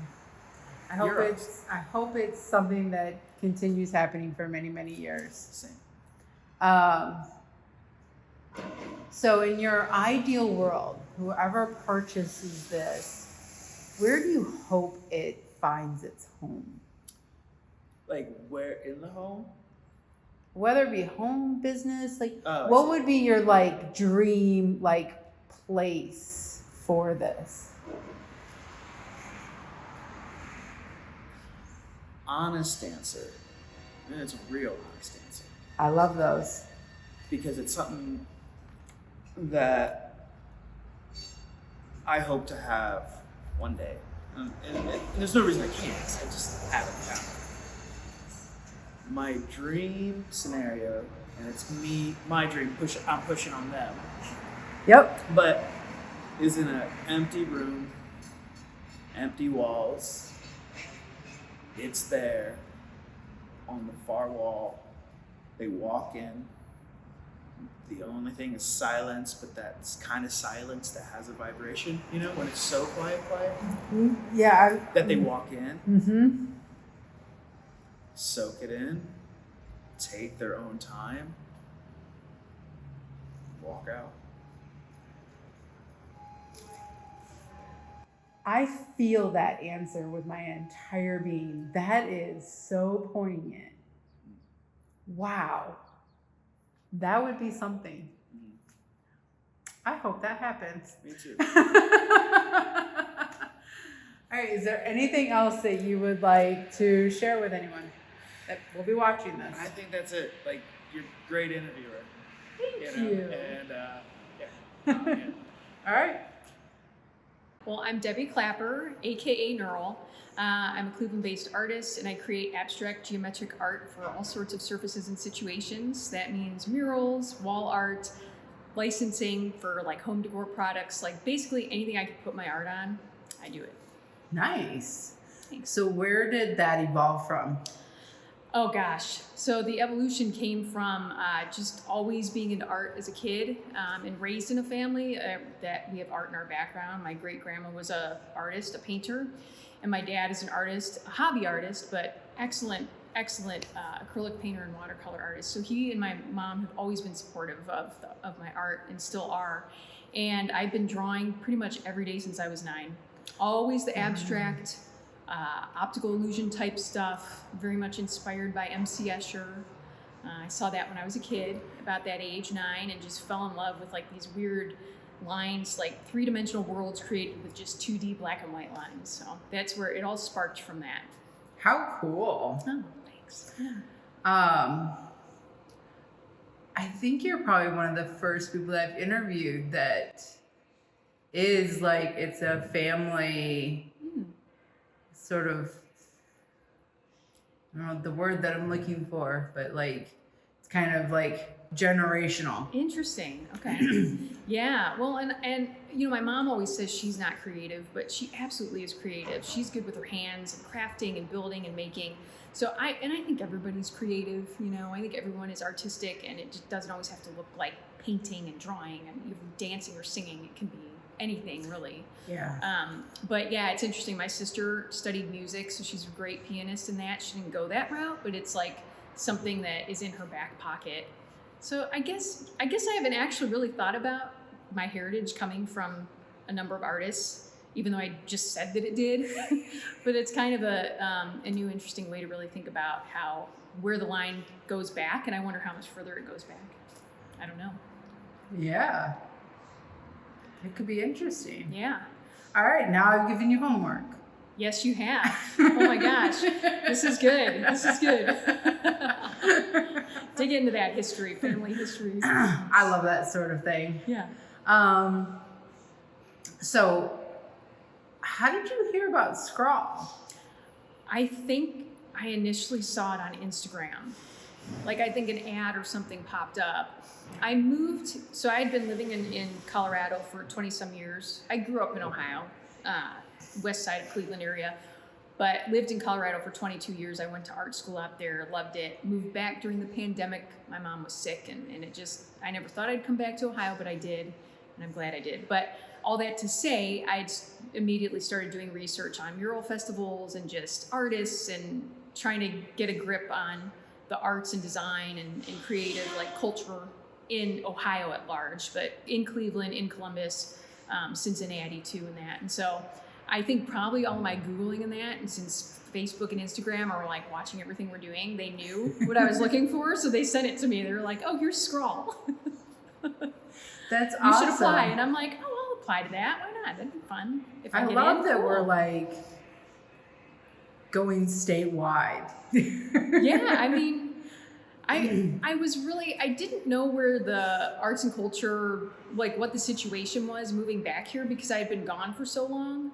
And I've been pleasantly surprised coming back here, and just, it's been exciting to see and uncover all the really interesting things, even beyond arts and culture, but that Ohio as a state has to offer. Yeah. And just how it's, I don't know, evolved over the 20 some years I was gone. It's kind of fun to see. It's just a little like moment in time. Okay, can you tell us about your piece from Scrawl? Yes, so last year I created a piece called Rain Delay, aptly named from the rain delay that we had during the event. So we had a bit of a downpour. Yeah. But that was fun. But the piece is an exploration in, and this is what I do with a lot of my work, but exploration in taking one shape. Right now, and over the last few years, I've been really obsessed with triangles. Taking triangles and adding different kind of like optical illusion line work to them to create weird depth and movement in a repeatable pattern that doesn't actually look like it repeats perfectly. So I always like to say it's like asymmetrical symmetry, but it has a balance to it. And I should say, with all of my work, all of my original drawings and paintings, I never use rulers. I don't use masking tape. I don't measure, no hard edges, nothing like that. I have a somewhat steady hand. I should probably be a surgeon. Here we are. But I love to just go and paint these geometric shapes that look perfect, and they're not. They have a human element to it. They have little wiggles here and there and some movement to it. So this piece was a triangular pattern I had been sketching out in my sketchbooks and drawing and thinking through. And so I was really excited to bring it to a larger canvas. And I thought Scrawl would be a perfect place to do it. And I knew I could get it done in the amount of time that we had too, because I always like to think about that, when I'm working on pieces and if there's a time constraint. So even with the rain delay, it didn't get all the details that I wanted in it, but I was able to complete it to get it to a place where it looked good and I was happy with it. And it's made me want to explore and take that pattern onto other surfaces and continue to evolve and develop it. So do you think doing it bigger than what you even did this time? Oh yeah. I would love to kind of blow it up. This is one of the things I like to do where I think one of the qualities of my work is it's architectural and it scales well. I've been told that, and I think so as the artist behind it all, but I believe it because of hearing feedback from others that confirm that. So I'm not trying to toot my own horn or something. It's like, this is the only thing I your can opportunity do, right? But I think that's kind of the beauty in what I do. It scales really well from small to large, like 3-story buildings, big, things like that. So I'll take it, put it on something small, like a fabric fur bag or a purse or something, and then get to go out in the public and paint a mural, whether it's on a board 4 foot by 8 or again, a building like 3 stories tall or something. So yes, I would love to take that pattern and get it even bigger, but get more details in it too, and kind of see what happens, when you blow this thing up. I think that's kind of the fun element with the work I'm doing. It sounds like you really like to play with what you're doing. Yeah, I do. Yes. I love that. Absolutely. And I think that is just part of, I don't know, I don't want to speak for every artist or anything like that, but I think play is just, for me, it's an important part of creating. This is why I can do it every day. I love it. I look forward to it. Whether I'm getting paid or not, it's what I do all the time. So it's like my job and my hobby. and my fun free time, like go to a coffee shop, sketch in a sketchbook, you know, I love it. And I like to explore and play and take like one shape and just see where you can take that thing. Like how many iterations can you do of a triangle where it still looks different, and then also expanding it into looking like a completely different shape from what it actually is too. Like the optical illusion, weird warping part of art is, I just find it fascinating, and I usually stumble upon it. I don't purposely put down lines in a certain way knowing it's going to take me to a certain place. I just start drawing what I kind of see in my mind's eye, but then I'm kind of surprised where it goes sometimes myself. So I don't always know what's going to happen. Sometimes it doesn't work, but you know, that's part of it. Yeah. Yeah. I love that sort of thing. It's the science behind the art. Yes. Yeah. Absolutely. Yeah. So for the the people who are going to be buying this, what's something that you want them to know about the piece? That's a good question. Well, I would like them to know that it was all freehand. I think that's kind of a fun little tidbit for people to know, because if you don't see me working, if you've never seen me in action and know my process, and you don't know me yet, you wouldn't. Most people assume it's either digitally created or that I'm using masking tape and measuring and getting everything perfect before I start laying paint down and everything. So I do like for the person to know, whoever is looking at it, whoever potentially going to purchase it, that it is done by the human hand. And I think it's a great thing to remember in this day and time, because we've got generative art in that, which I'm not poo-pooing that, but that there's beauty in still this like crafted, this is decades long of practice of honing this skill of paint, for me at least, of painting these lines that look seemingly straight, but have like these little rhythms and bumps and kinetic energy to them that bring in that human quality, that make it actually, I think, give it a little personality that you don't always get with maybe like a digital art piece or something. Mm-hmm. I love the way that you use that kinetic, like, I think that's something that's very important. You need that human element in art. Yeah. And yeah, AI can do some fabulous things, but it can't do that. Right. And I don't know, we could go into that. We're gonna have to go into that conversation, but like, will it ever become able to do such things? I don't know, maybe whatever.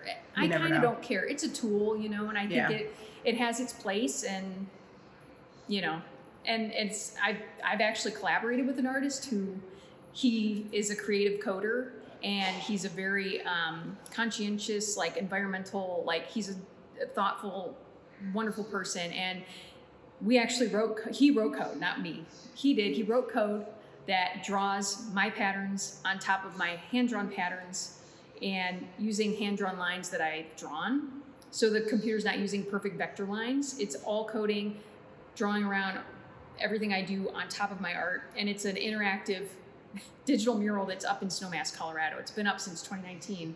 So I'm kind of I'm just saying I'm not opposed to incorporating generative art into my work. It's not like something I want to do all the time, but I think there's a time and a place for it. And this particular project worked out well when we were able to explore and do that, and do something so different, and still keep keep the reins on it, where it's not just like letting it go too haywire. Like, it still had to follow my rules and stuff. So, and his rules too. He put creative input into it as well. But just a little, like, that's a side note. You can cut that if you want. That's a really neat though, but that's certainly conversations that I've had with a lot of artists. That's an interesting kind of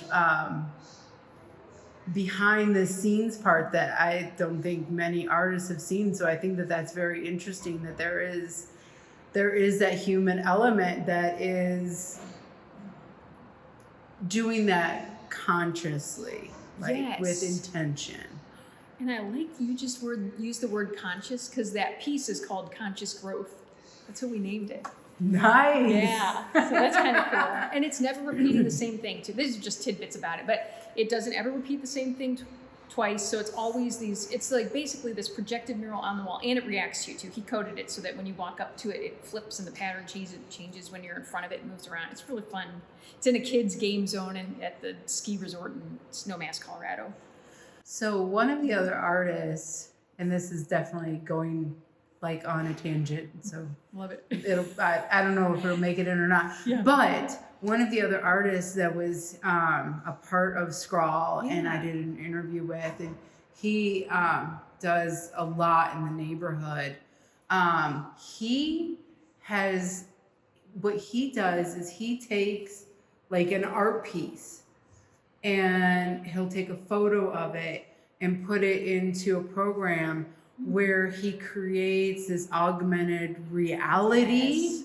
So you can see this using your phone. Yeah. I feel like the two of you guys need to get together. Absolutely. Like I need to make this happen, because I think with what you're doing and what he's doing, that could be really cool. Well, I've been trying to find someone here who can do it, because the collaborator I've been working with, we both lived in Denver. That's how we know each other. We grew up in the art design scene together. And so when I moved here, he moved to Boston. So we still collaborate across distance. Like we did projects in Denver when we had just moved. But I've been trying to find someone local or at least Ohio. Yeah, Ohio. Like local-ish. 2 hours isn't a bad drive. No. Anyway, I would love to connect with them. That'd be great if you can. Yep, No I think I can make this That'd be happen. awesome. I think that needs to be made happen. That'd be awesome. I would love it. Feel like there's the purpose of this whole conversation. And we might have an opportunity up in Cleveland to actually integrate it if he's interested, if we can figure, like, just to see if he and I are a good mesh or whatever. Like, there might be an opportunity up there coming up. So cool. Yeah. And I don't know if he has the time, but he is. He's amazing. I was just like, oh my God, what are you? That's cool. Oh my gosh, that's exciting. Yeah. Yeah, so I'll make that connection. Oh, awesome. Thank you. See, everything has a purpose. Yes, you're right. I agree. But to get back at it. I know. Sorry. Like, I'm a talker. Me too. I like talking to people. It's fun. Okay. It's okay. Yeah.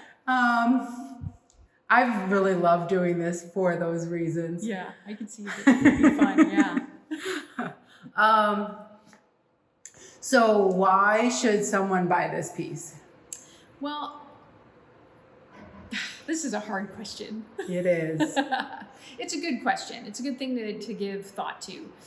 I think somebody should buy this piece. If they see it and they're like, it resonates with them, I mean, that to me is a big part of, like when you connect with a piece of art, there's something that happens, when you see it visually, and I don't know, it stirs up maybe nostalgia, or you just love the colors or the shapes or whatever, gives you good memories, or I don't know, something. Yeah. I think if it does that, for whoever it does that for, like, I would say this is a great piece to buy. And it's fun. It's like a bigger piece, if you have space for it. I think the nice thing too is it can be coated so that it can be outdoors too, which is a fun thing. You can move it around. I think that's something maybe people think about, to explore more of, instead of thinking of one static location for a piece, but moving it around a bit. And I think that, I would just love to see the piece go to somebody who just sees it, falls in love with it, and they want to have it and look at it, get to see it day in and day out.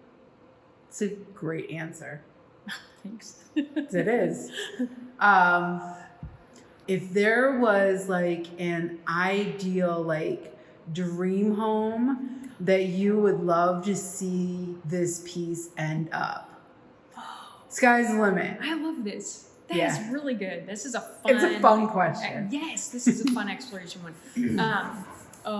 Because I just love architecture. I love modern architecture. I would love to see it in a home that has soft elements of like some wood and some warmth of that, but also some great like that natural element there, kind of tying in with the natural quality of like how I like to paint. It looks perfect, but it has this human element to it, where juxtaposed with like concrete, a lot of windows, big windows, high ceilings.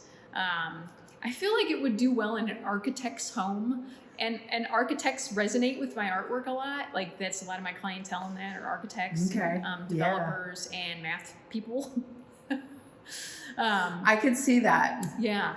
Like I'm visualizing a very like postmodern like home that's just like that would be perfect. Yes. I love that. I'll be cliche and say like something in like Dwell or Architectural Digest or something, you know, you'd see this you'd see it photographed in there in this beautiful setting where they've curated their whole, you know, scene and everything works, and but with a mix. I would actually love to see it in a home that has like a mix of elements of from different decades in that, so it doesn't always all have to fit into one certain look of like mid-century or something, you know, but like a mix, some mid-century elements, some like, I don't know, Art Deco, Art Nouveau elements, but it all comes together and works together. That'd be fun to see.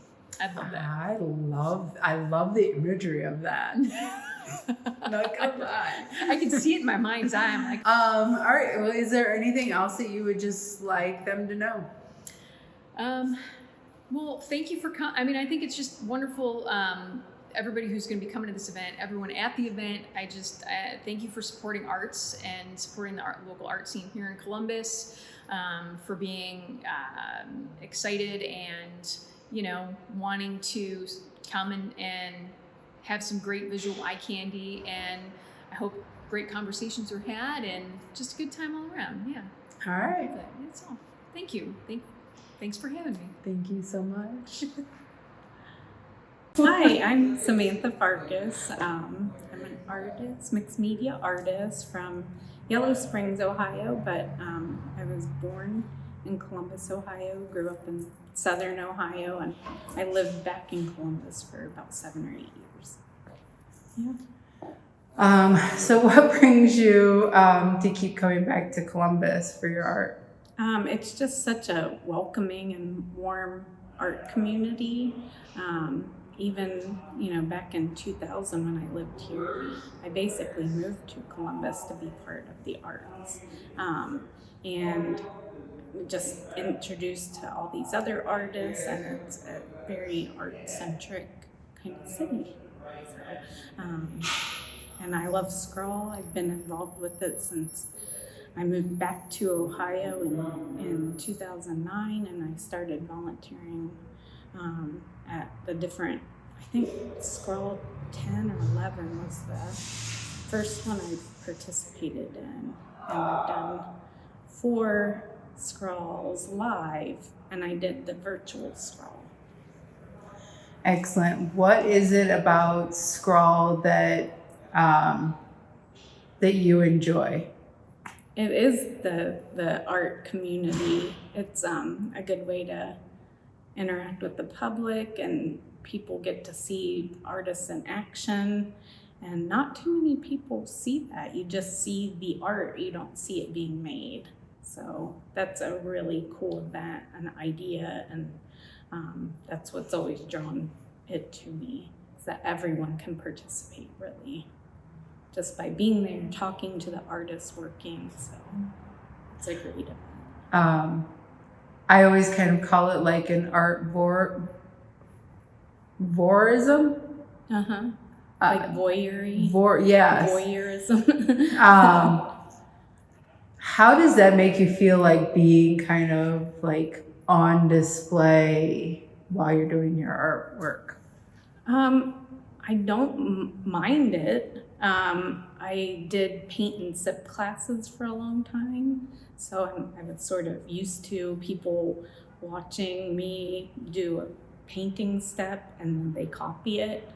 So that never bothered me, but I think it's actually probably neat for people to see that that aren't into the arts or just are curious about artists. So, and for me, it's neat to see how other artists work too, as well. I've learned a lot just from watching other artists do these larger scale paintings. So tell me a little bit about your piece for this year's Scrawl. So I did the birds in water under the sunset, and it's the largest of a whole series that I did. So I worked about a year or so on this series, and most of them were, 8 by 10, 16 by 20, that size. I had a few that were maybe 24 inches or 36 inches, but this is by far the biggest of that series. And sort of the organic line drawing has kind of always been a part of what I've done. I just took it and put it into some other design elements. And I went to school for graphic design. I didn't end up with a graphic design degree, but I did end up with an art degree with a heavy focus in graphic design. And so just taking some of those elements combined with some of the organic line drawing. Yeah. And how did you develop that line drawing? It was really kind of contour drawings that you get taught to do a lot, and you do them fast, just draw what you see. And so I kind of took that idea and put it in a small scale with design elements. I entered the Amazing Cat Show, 2016 or 17, and I brought my pieces to 400. And one person, I think, said, "Your line work is amazing. You should stick with that." And I thought, yeah, okay, maybe I should. And I did, and that's all it took, was one person saying, "You should do that. This is good." And so I thought, well, yeah, maybe I will. And I feel like I have gotten better at it. And even though I had participated in Amazing Cat Show, I'd done a few other shows around Columbus, but really that was the first time I had done anything in that style.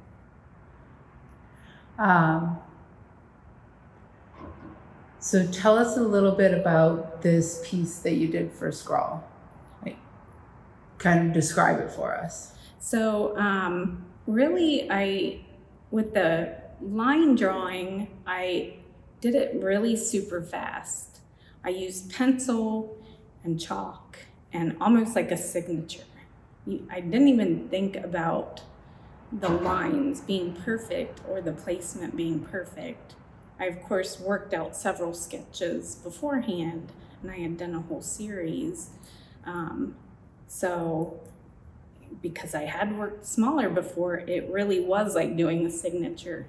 But doing it on that scale was a little different for me. So I pretty much went really fast, like a signature, and then meticulously painted over it with black paint. So it is actually paint. I just, really sketched it really fast and then painted it.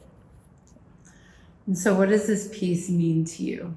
I think for me, it's, just being able to be a part of this festival is really, really special. I know a lot of people tend to come and visit, and they don't really realize all the work that goes into it with all the volunteers and advertising and marketing, and just how long it's been going on. It's been going on for 20 years now or something like that, but it really validates me as an artist a little bit, I think, to be amongst so many other good artists. What is something that you would like the people who are going to be purchasing these pieces to know about it? I would say it's by far the biggest piece I've ever done in this style, in this series. It's going to be very unique to anything else I've done. I did maybe 20 of these style pieces, and like I had said before, they were all pretty small. So this is very large. Yeah, for that for that style for me, just as an artist. I'm not usually one to work that large. And where would you hope to see this piece being hung? Definitely among other art. Like, hopefully whoever buys it has just a wall full of art. That would be my hope. That's excellent. Yeah. Is there anything else you would like to add? Just thank you to all the volunteers and everyone at 400 for making Scrawl happen every year. All right, thank you. My name is Lauren Ashleigh. I am an abstract painter here in Columbus, Ohio. I also do murals, but my primary work is in my studio right now. Everything is inspired by my mental health journey and or someone else's mental health journey. I just love using experiences that I've had and, you know, the struggles of mental illness and chronic illness and deconstruction and my childhood and all sorts of things to portray like an emotion or just the struggle, just showing the struggle in general. And yeah, that's what I do in these pieces. I love using texture. I think that's something that sets me apart a little bit, is just the added element of, you know, the sculptural elements of glass and cardboard and recycled goods and wood, chains, a lot of it. I think that sets me apart a little bit and adds a little bit more depth and the story comes across a little more clear maybe. So yeah, that was a bit much, but that's me.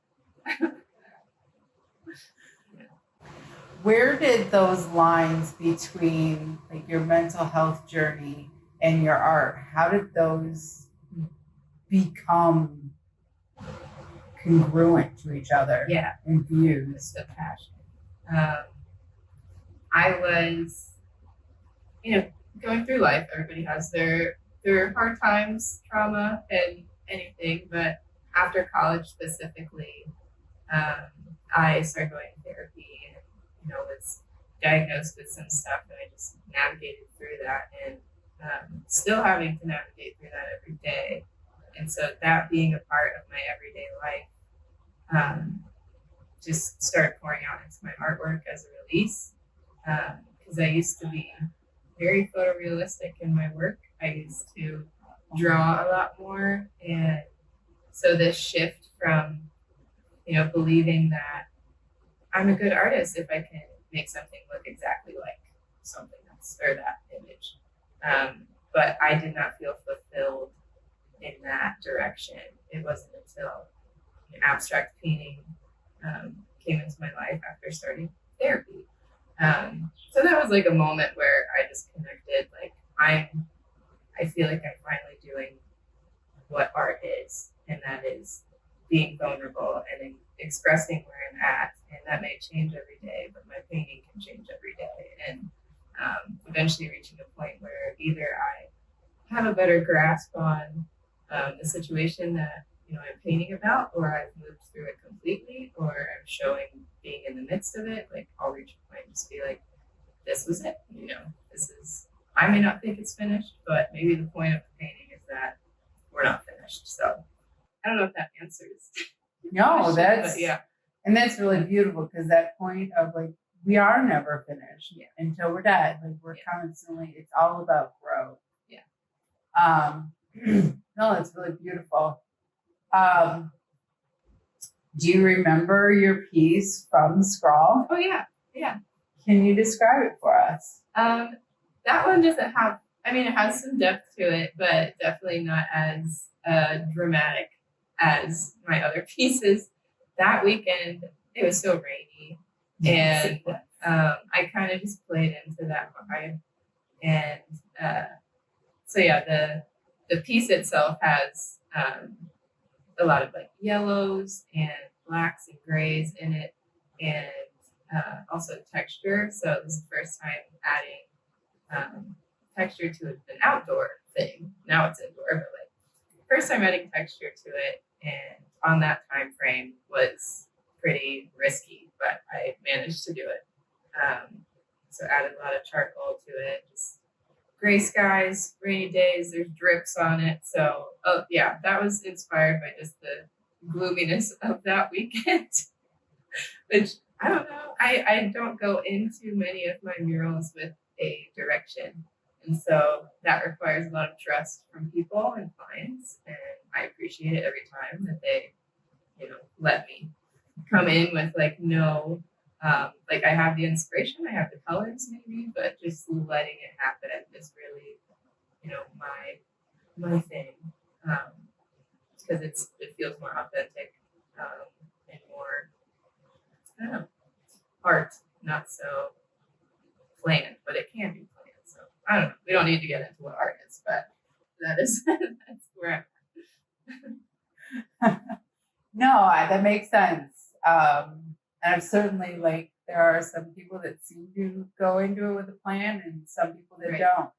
And I think that that's absolutely fascinating because I'm that way. Like I might have a color, but that's it. you just gotta start. Just start throwing stuff on the canvas. Yeah. Yeah, that's wonderful. So your piece really, I guess, it sounds like was very inspired by the mood of the weekend. Yes.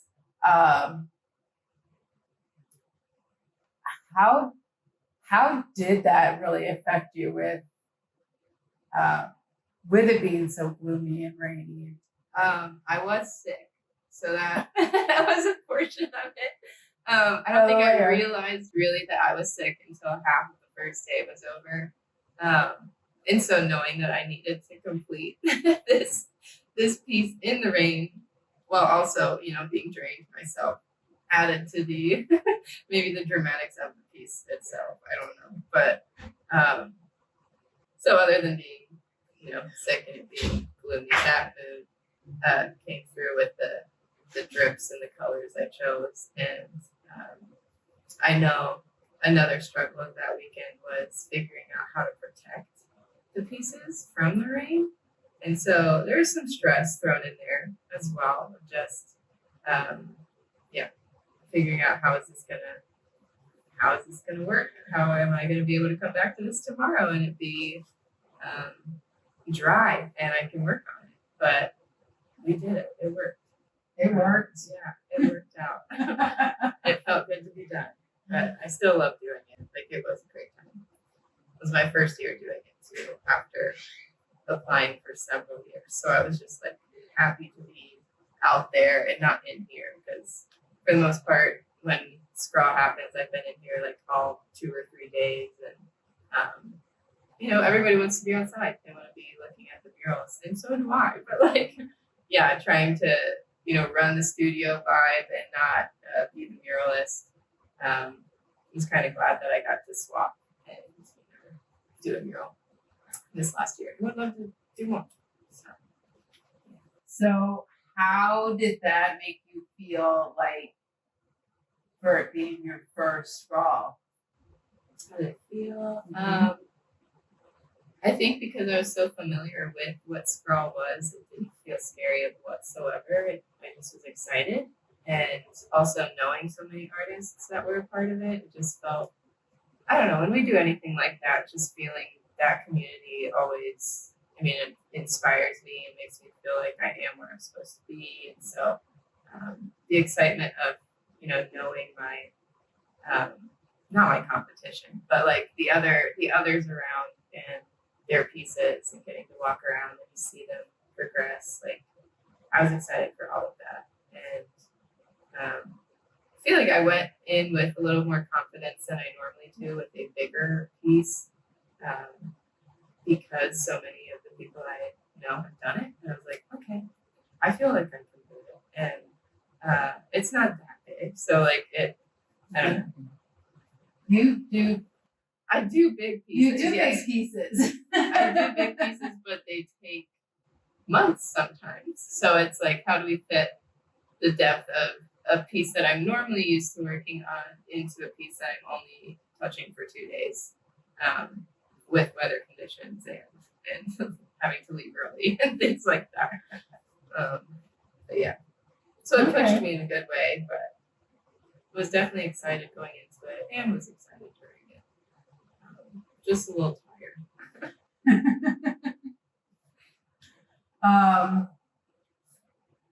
So would you do it again? Oh, absolutely. Yeah. Yeah, I did the Gravity Mural Fest as well. That just any little thing like that, I enjoy those types of events a lot. And I don't know, I love Franklinton and love adding to the vibe and the community of Franklinton. So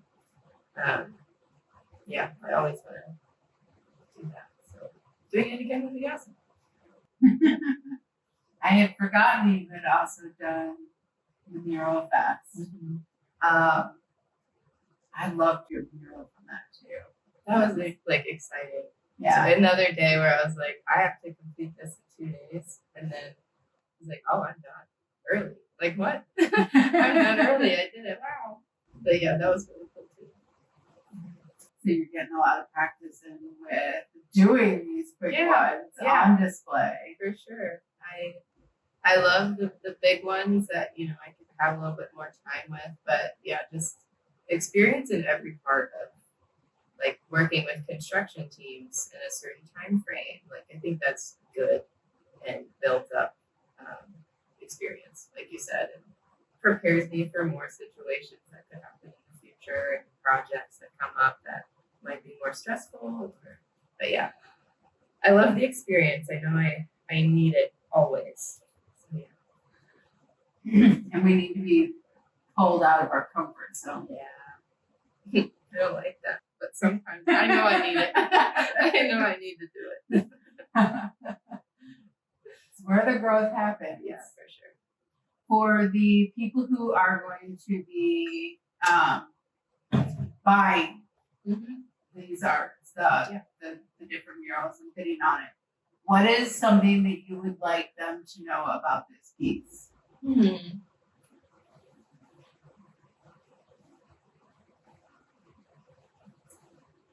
I don't know. I think knowing the inspiration in general is fun for others. So just painting the mood, I think, instead of painting what you had planned is feels different. I mean, I know I want people to see my work and see that there is depth and emotion in it. And that was a really cool piece about being a part of Scrawl was those who would walk by. The comment was often like, oh, I can feel that one. And I'm like, yes, like that's what I want. Like, I don't want you to feel gloomy, but also I want you to see that like what the feeling is, or like question what the piece is and what the feeling is and stuff like that. So knowing that I want you to feel it, I guess, is how I get to that. I think that's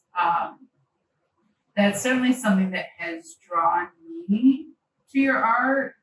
And I mean, most art is capable, certainly, of invoking those emotions. Right. Yours is just more potent. And it is. I think that's what makes it beautiful. I mean, I don't know how someone would look at a piece and not. And I'm someone who believes that you're also putting your own emotions into when you're looking at someone else's art, and so you bring that to the table, and no one is static. So the wonderful thing is every time you look at it, it's going to be moved. Yeah, yeah. You see different parts of it. Yeah. It's the reason I love doing bigger things too, because I feel like I can fit a lot more little hidden things in there. And I've had a few people that have bought pieces from me or gotten commissions that have come back and just like visited my studio and told me that I was on my couch the other day and I looked up at the painting and I saw a stroke that I hadn't seen before and it just blew my mind. And I'm like, that's so awesome. I guess like I never, I look at art in the same way. I'm just like, wow, I didn't focus on that piece before, and it's just, I don't know, it shows that art is so timeless. I don't know, like pieces from the 1800s are still, like incredible. So it's cool that I get to hear a little bit about that already in my artistic career, and not after I'm dead, I think so. That I get to experience. I might be a starving artist still, but it's like I still get to experience people's experiences with my art. So that's neat. And never thought I'd be at that point at, where I am right now. So I need to remember that a lot of, when I'm down on how far I've come. And like 5 years ago, you would have had no idea that you would be where you are or done all these murals. Or had all these clients and people interested in your work and the opportunity to travel. Like there's so many things that I never expected graduating college nearly 10 years ago. So it's cool. It needs to be a daily reminder. That's good. So why should someone buy this particular piece? To support Franklinton.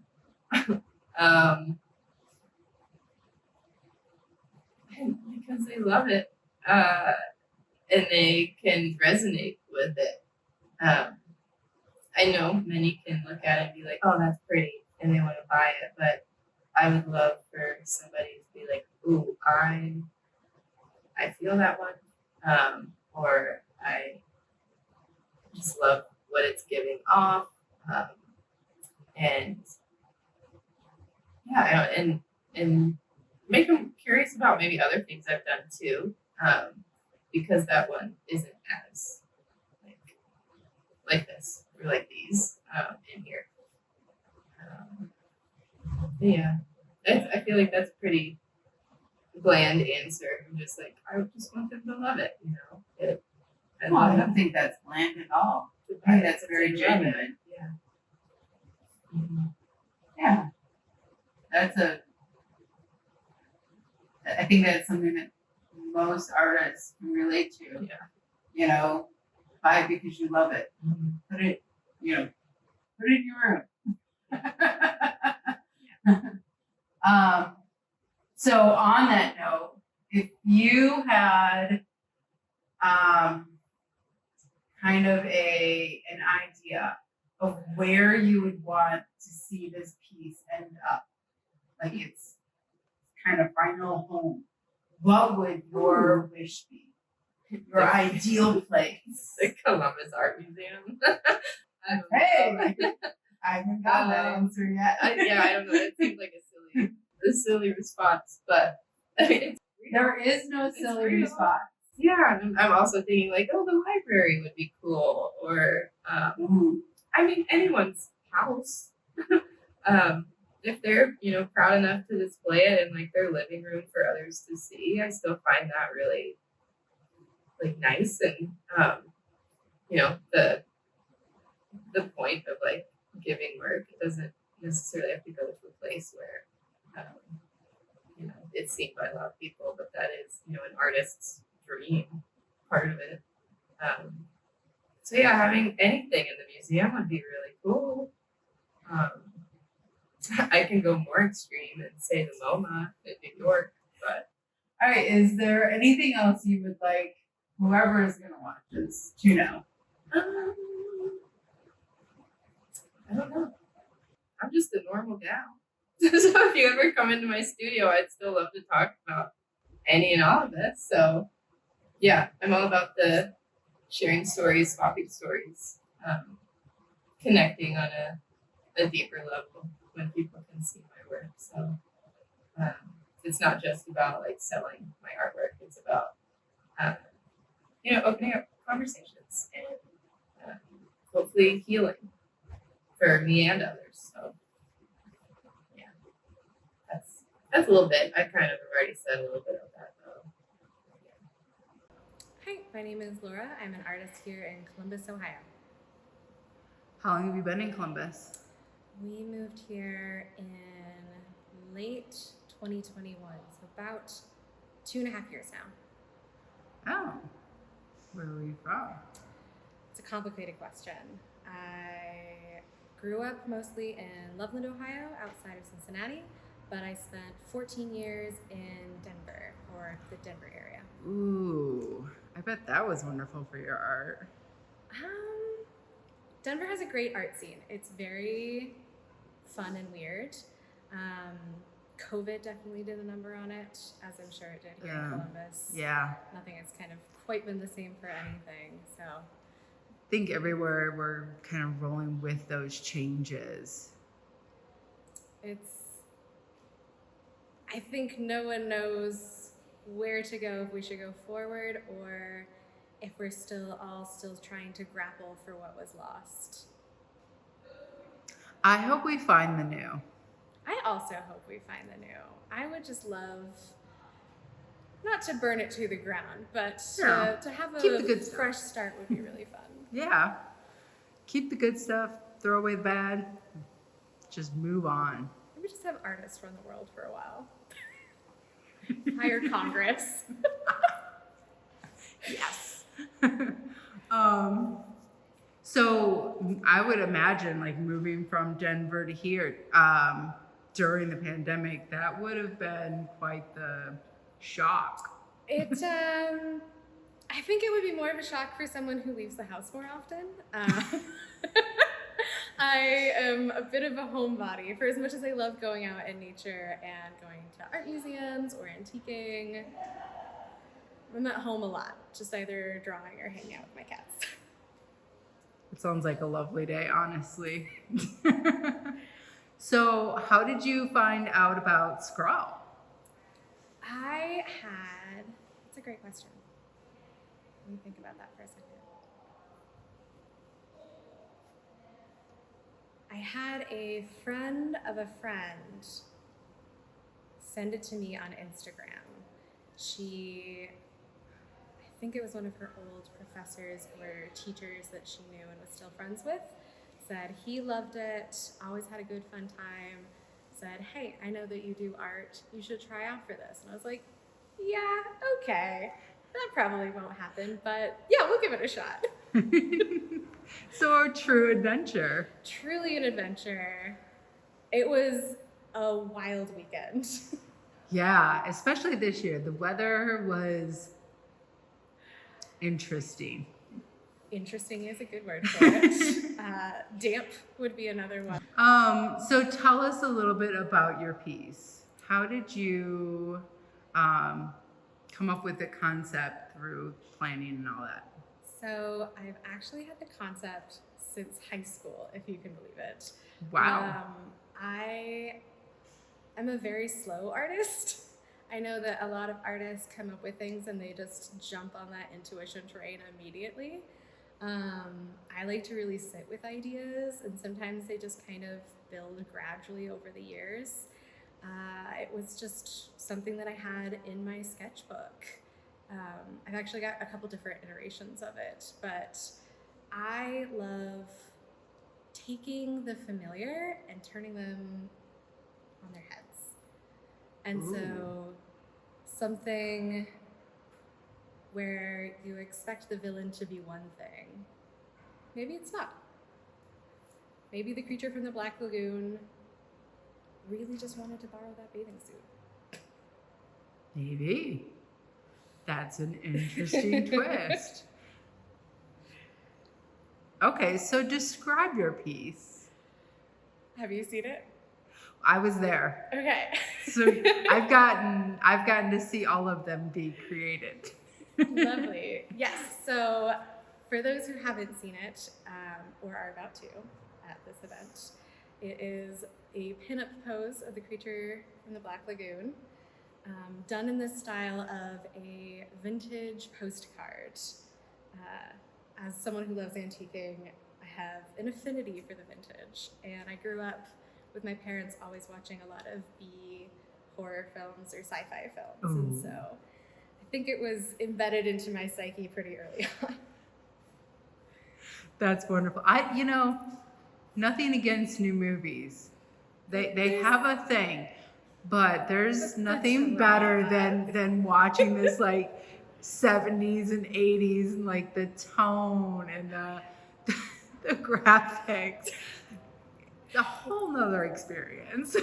That they thought that they were really making magic. They were. And they were. It's still around. It's just that it perhaps doesn't have quite the same sparkle as it once did. But no, I think I'm always interested in appearances being different than we initially think they are. Ooh, that sounds like personal experience. I think anyone who likes to look at the world a little bit differently feels that way. Anyone who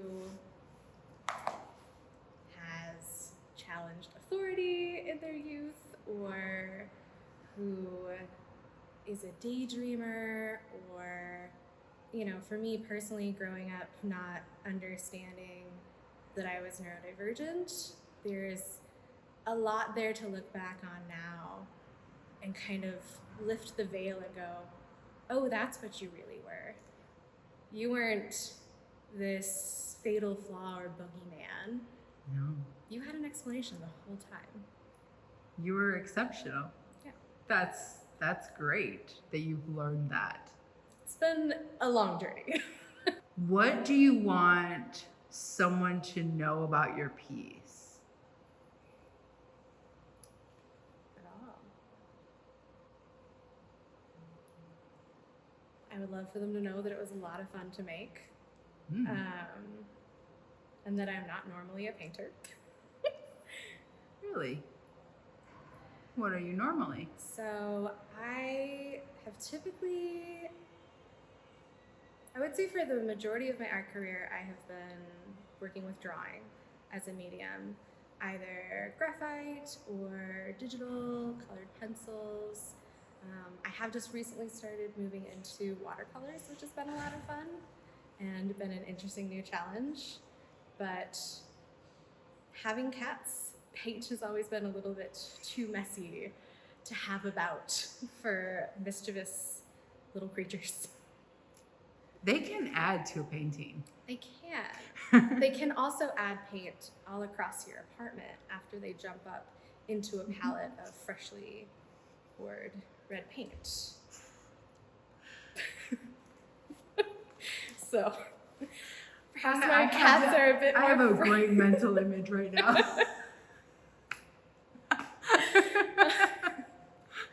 My cats may be a bit freer in painting than I am.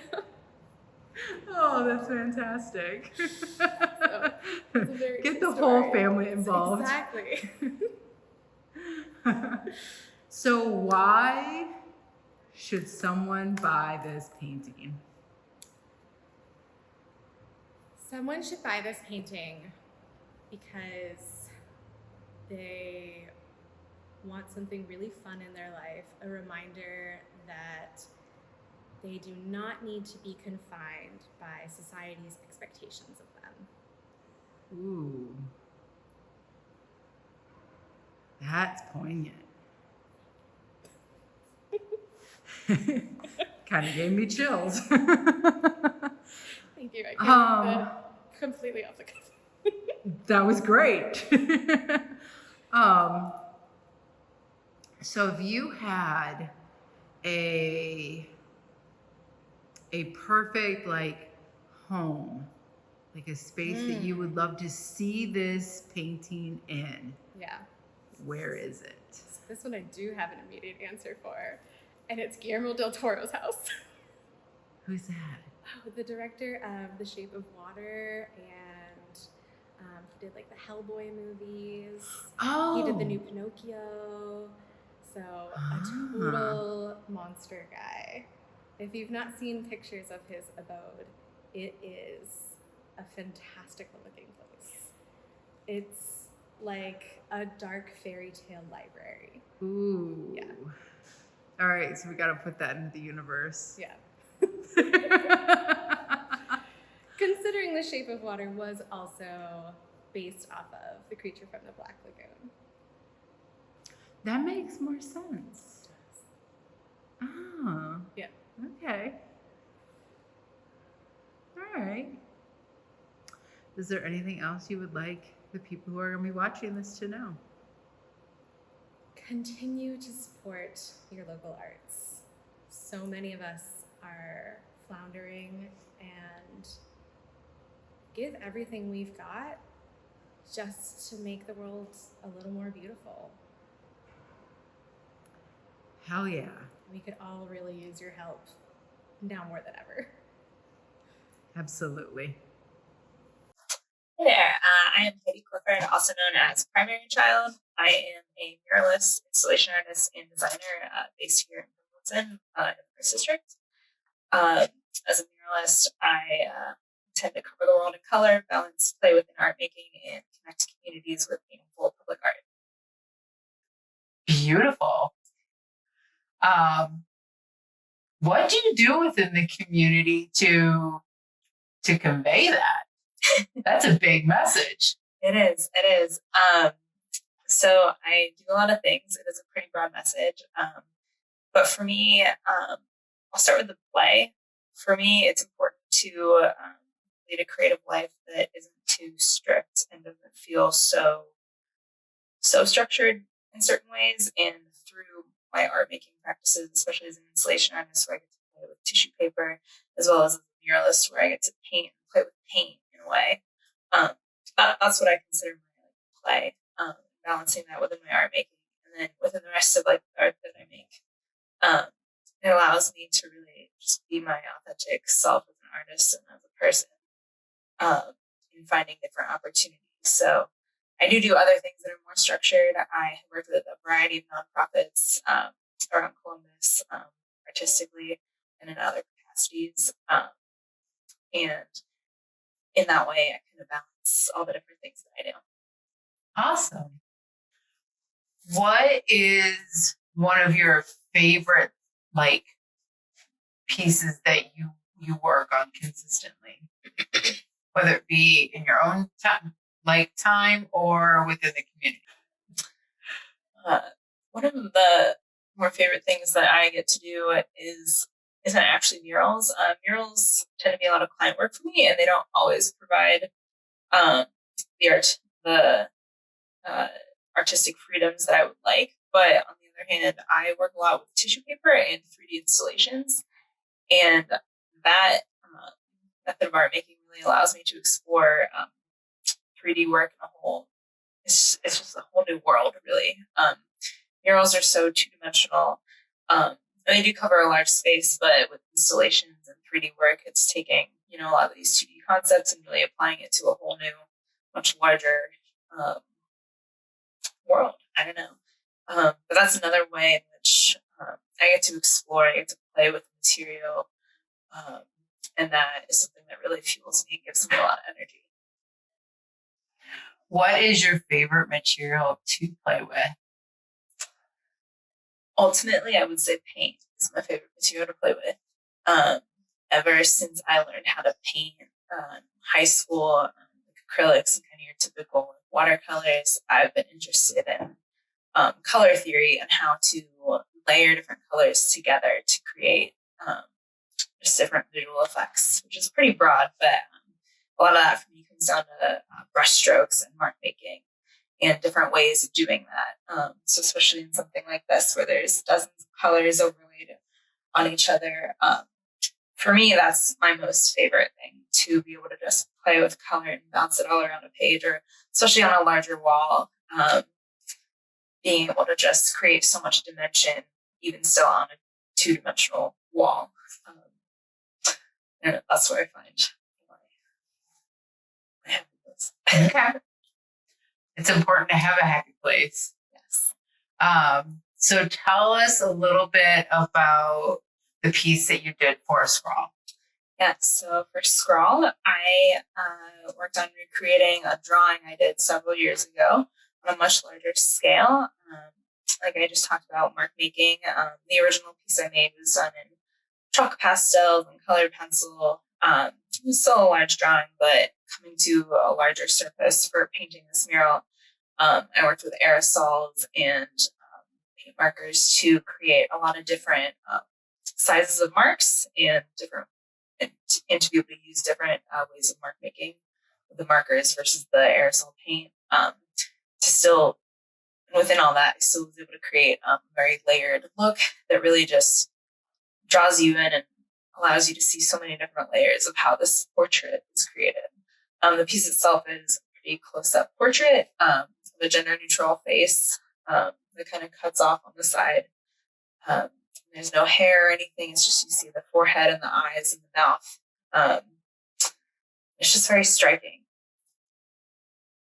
So people are going to be bidding on this art piece.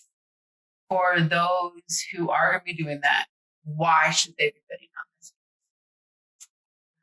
You should bid on this piece as it is a really striking mural to have either in your workspace or your home, anywhere that you want to have this work. I think that as it is kind of a neutral face and doesn't show a lot of detail beyond the face, it's something that can work in a lot of different environments. And the proceeds of this also go back to the artists and the arts districts, and that just continues to support the artists of Scrawl as well. That's good. If you had a vision of where you would love to see this piece go, like whether it be, in someone's private home or in a business, what would be like your best place, your dream place to be able to see that kind of end up? My dream venue or spot for this to end up would be, I could see it either like in an office space or workspace or a home, but somewhere that like either in a stairwell that's not hidden, but like a stairwell wall that like everyone sees every day, or just something that people are able to pretty closely interact with and continue to see over and over again, but in a way that they're able to see different parts of it every time we pass it, I think if it were like too far away where people couldn't see it, or like higher up on a wall where it's not as close to where people are going to see it, it's just not as impactful. And I think especially with murals, I want this to be somewhere that the people that are going to see it every day, be it 500 people or the 5 people in your house, I definitely want people to be able to see it up close and feel the energy of it. Mm. One of the things that I personally love about murals is I have this theory that art, even if the piece doesn't, it's not actually going to change, but we change on a day-to-day basis to see different things in it. What do you hope that someone's going to see in this piece? I hope that when people look at this piece, they're both able to see the whole face for what it is, as a portrait, and as it's pretty neutral, it doesn't look like anyone's super specific. I hope they're kind of able to reflect and see themselves, but also really take a much deeper look and see all these threads and marks that make up this person, and reflect on how we are so layered as people, and there are so many pieces and parts that we are made up of, and we are so complex, and down to what we are literally made of it is so complex. And I hope that people that are able to see this and interact with it can really feel that through it. Awesome. Any other things that you would just like to say to whoever might see this? I hope that if you are at Art For Franklinton or Scrawl, just know that you are greatly appreciated by the artists, and we appreciate the support that you're giving to the arts districts and the artists too. Awesome. Thank you so much, Heidi. Thank you. My name's Hyder. I am 16. I am a junior at Harley-Davidson High School. So, high school, you said? Yes. Are you in? I would presume that you are in a ton of art classes. Ooh, I am currently taking AP Art and Media Arts 2 are like the classes. But I'm like an officer for art club, and I do a lot of stuff with our theater troupe. So I'm really heavily involved there. So I do a lot. Wow. So art and theater, you're a whole creative. I hit a lot of different, I really like jack of all trades, master of none, but I have fun with it. Like at theater, I do a lot of like I've directed a show. I do some writing with Mad Lab Theater. I'm part of their Young Playwrights Festival, which is happening later in the summer, which is exciting. I'm a costume manager for my theater troupe. I'm a production assistant for a lot of shows. So I do a lot of stuff. Nice. So what is your, do you have a plan for your future, like between art, theater, or Yes. is it gonna be something completely different? I want to study film production in college, and then from there I'm gonna somehow wrangle my way into a writer's room somewhere. And the dream and / goal, I want to call it a goal because the dream makes it sound so far off. Goal. The goal is I would love to become a screenwriter. Nice. Do you recall what you did for your scroll panel? Yes. Can you describe that for us? So we're gonna take a step back with the scroll panel. So I had a couple of different ideas. I had one plan that like the week before scroll, and I was like, this is what I'm gonna do. The night before, I was like, new idea, boom. So I put together a whole new idea. This whole I had this idea, or like not physical idea, but just a concept thing I've been thinking about a lot, which was like this idea that like everyone as individuals encompasses so much, and we're all like so huge, not physically, but like we're also expansive at the same time, but also we're like contained physically into like little brains. Yeah. And I was just like thinking about that a lot, because I'm sure anyone could be like, just if they think about what's going on in their head at any given time, all the worlds and things that they think about and everything that they have, like it could fill up 10 rooms, you know? But at the same time, it's all compressed into little brains, and physically we're all just in a room together. So I've been thinking about that like idea a lot. So I figured, let me do something with that, because it just had been on my mind a lot. And then something I already do just a lot in like life, day to day, to incorporate art into like my day to day life. I do a lot of like sketches from life. So I'm waiting outside for a store to open. Let me draw people waiting in line. I'm at school, I'm bored. We draw a bunch of backpacks, or kids taking a test, or just that like small little life drawings, because anyone like who's into art will tell you that drawing from life is one of the best ways to study it. So I also want to incorporate that. So I went on into my Photos app and went through all the photos I had, and if you're taking a photo of like an apple and there's some guy in the background, who cares about the guy? You're taking a photo of the apple. I took all those little people in the background, compiled them into like this big collage, and for Scrawl I grabbed a handful of pens that I really hoped would work, and I just did that like life sketching type thing from all those images for my Scrawl piece. Wow. That was a lot. That is amazing. So just really off the cuff and took a lot of like little background things and made it a main component. Yeah. So with the process that you went through and the very like off the cuff, not really like planned, what does this piece mean to you? Ooh. I mean, I guess in some ways a lot, other ways not that much, kind of. In the sense that like, to me like all my art is kind of like a little time capsule of like who I am in the moment, what I'm doing, what am I thinking about, who am I, kind of.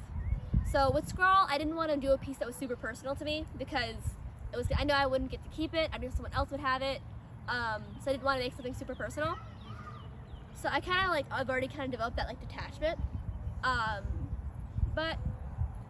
So I think to me, the piece is just a work of art that I did and I put out there. what meaning does it have that I intended to make it with? You just heard the whole thing. I think to me, it's just a work of art. It's a thing I did, labor I put in, and I'm gonna step back from it, back away from it, and it's not gonna be mine anymore. And I'm okay with that. That's a hard thing for anyone to really be able to do. That's phenomenal that you're able to detach that way. It says a lot about you. Why should an investor purchase this piece? I mean, why would an investor purchase any piece? You know, it's like, why? I guess they have to ask themselves the question, why am I purchasing art? What is important to me about art, right? I would imagine if I had money outside of the salary of a 16-year-old, I would want to invest in artists and the things that artists do, because at least from my perspective, artists kind of do this really intangible thing for us as people. Like, we rely on artists, and people might think, oh, like, what you sit and draw, like, who cares, right? But if you really think about it, art is such like an ingrained part into our lives. It's what makes our life beautiful. So if that's something that's important to you, I would say invest in art. That is a beautiful answer, and a great one at that. With this piece, if you could kind of imagine its home, where it ends up. Physically? Mm-hmm. What would your ideal home be for it? Ooh. So one thing, like, with that piece, I do a lot of, like, writing into my art. So if you, like, really got up close and you looked at it, you just see these ramblings of, like, text. Because I love incorporating text into my work. It's all along the outside. So I think someone who doesn't passively look at art and doesn't see some art as something that you just kind of hang that looks pretty, but as something you can kind of just, like, stare at, and, like, a weird person, someone who's, like, a little bit kooky, like, that'd be great. Like, my kind of, like, you know, if you want, like, a really, like, fancy person with, like, walks like this to, like, come into your house and look at, maybe this isn't the piece for you. If you're looking for something fancy and refined and nice, like, maybe not.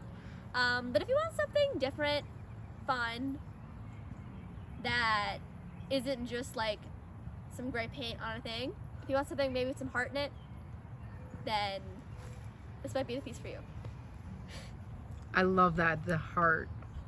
I feel like a lot of art comes back to that. Is there anything that you would like to add? Ooh. Just for anyone that's going to be seeing this? I don't know who's seeing this. If I had to say anything, I think it would be, like, don't forget about the importance of the young artists out there. Because I know, like, just off the top of my head, so many people who are my age who are just absolutely incredible. Like, I look at their work and I'm just like, this is, like, so like, raw and beautiful and incredible.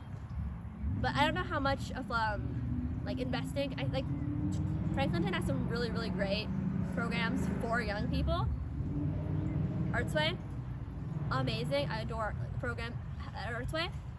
So I think if anything that you guys can do to put more value, effort, and resources into your young people, not just, like, for a short thing, but, like, consistently over large spans of time, be that, like, programs that are, like, year-round, or grants, or even anything, shows that are dedicated, like, specifically for young people, anything like that that invests back into the people who are going to, like, grow back up into your community and invest back into it, I think that can never be an incorrect choice. That is so true. That I'm gonna date myself a little bit, but I grew up where the big saying was children are our future. Right. And I do believe that at some point we've kind of moved away from that focus. And I think you're right. I mean, some of the young artists that I've seen come out of Franklinton is absolutely just incredible.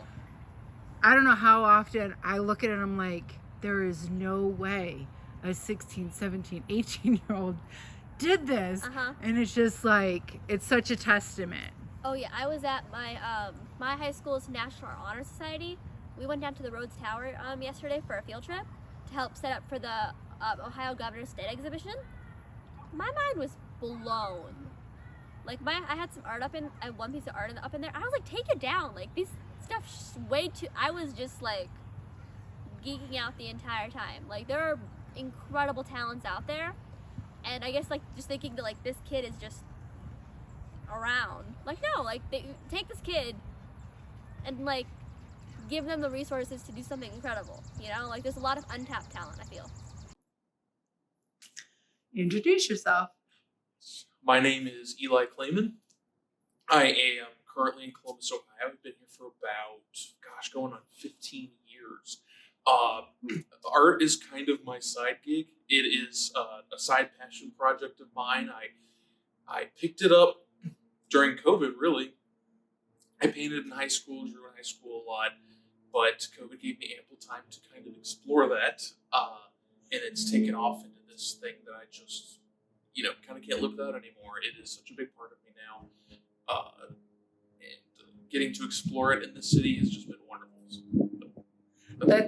That's great. I mean, I feel like for the most part, COVID took a lot from people. So it's nice to hear a positive side. Exactly. And it's serendipitous. It was actually a month before COVID. I thought, you know what? I should just pick up some pens or something. And then COVID hit. I shouldn't say serendipitous. Probably a bad way to put COVID. But you know what I'm saying. The way it worked out was, it worked out. It worked out. In that regard.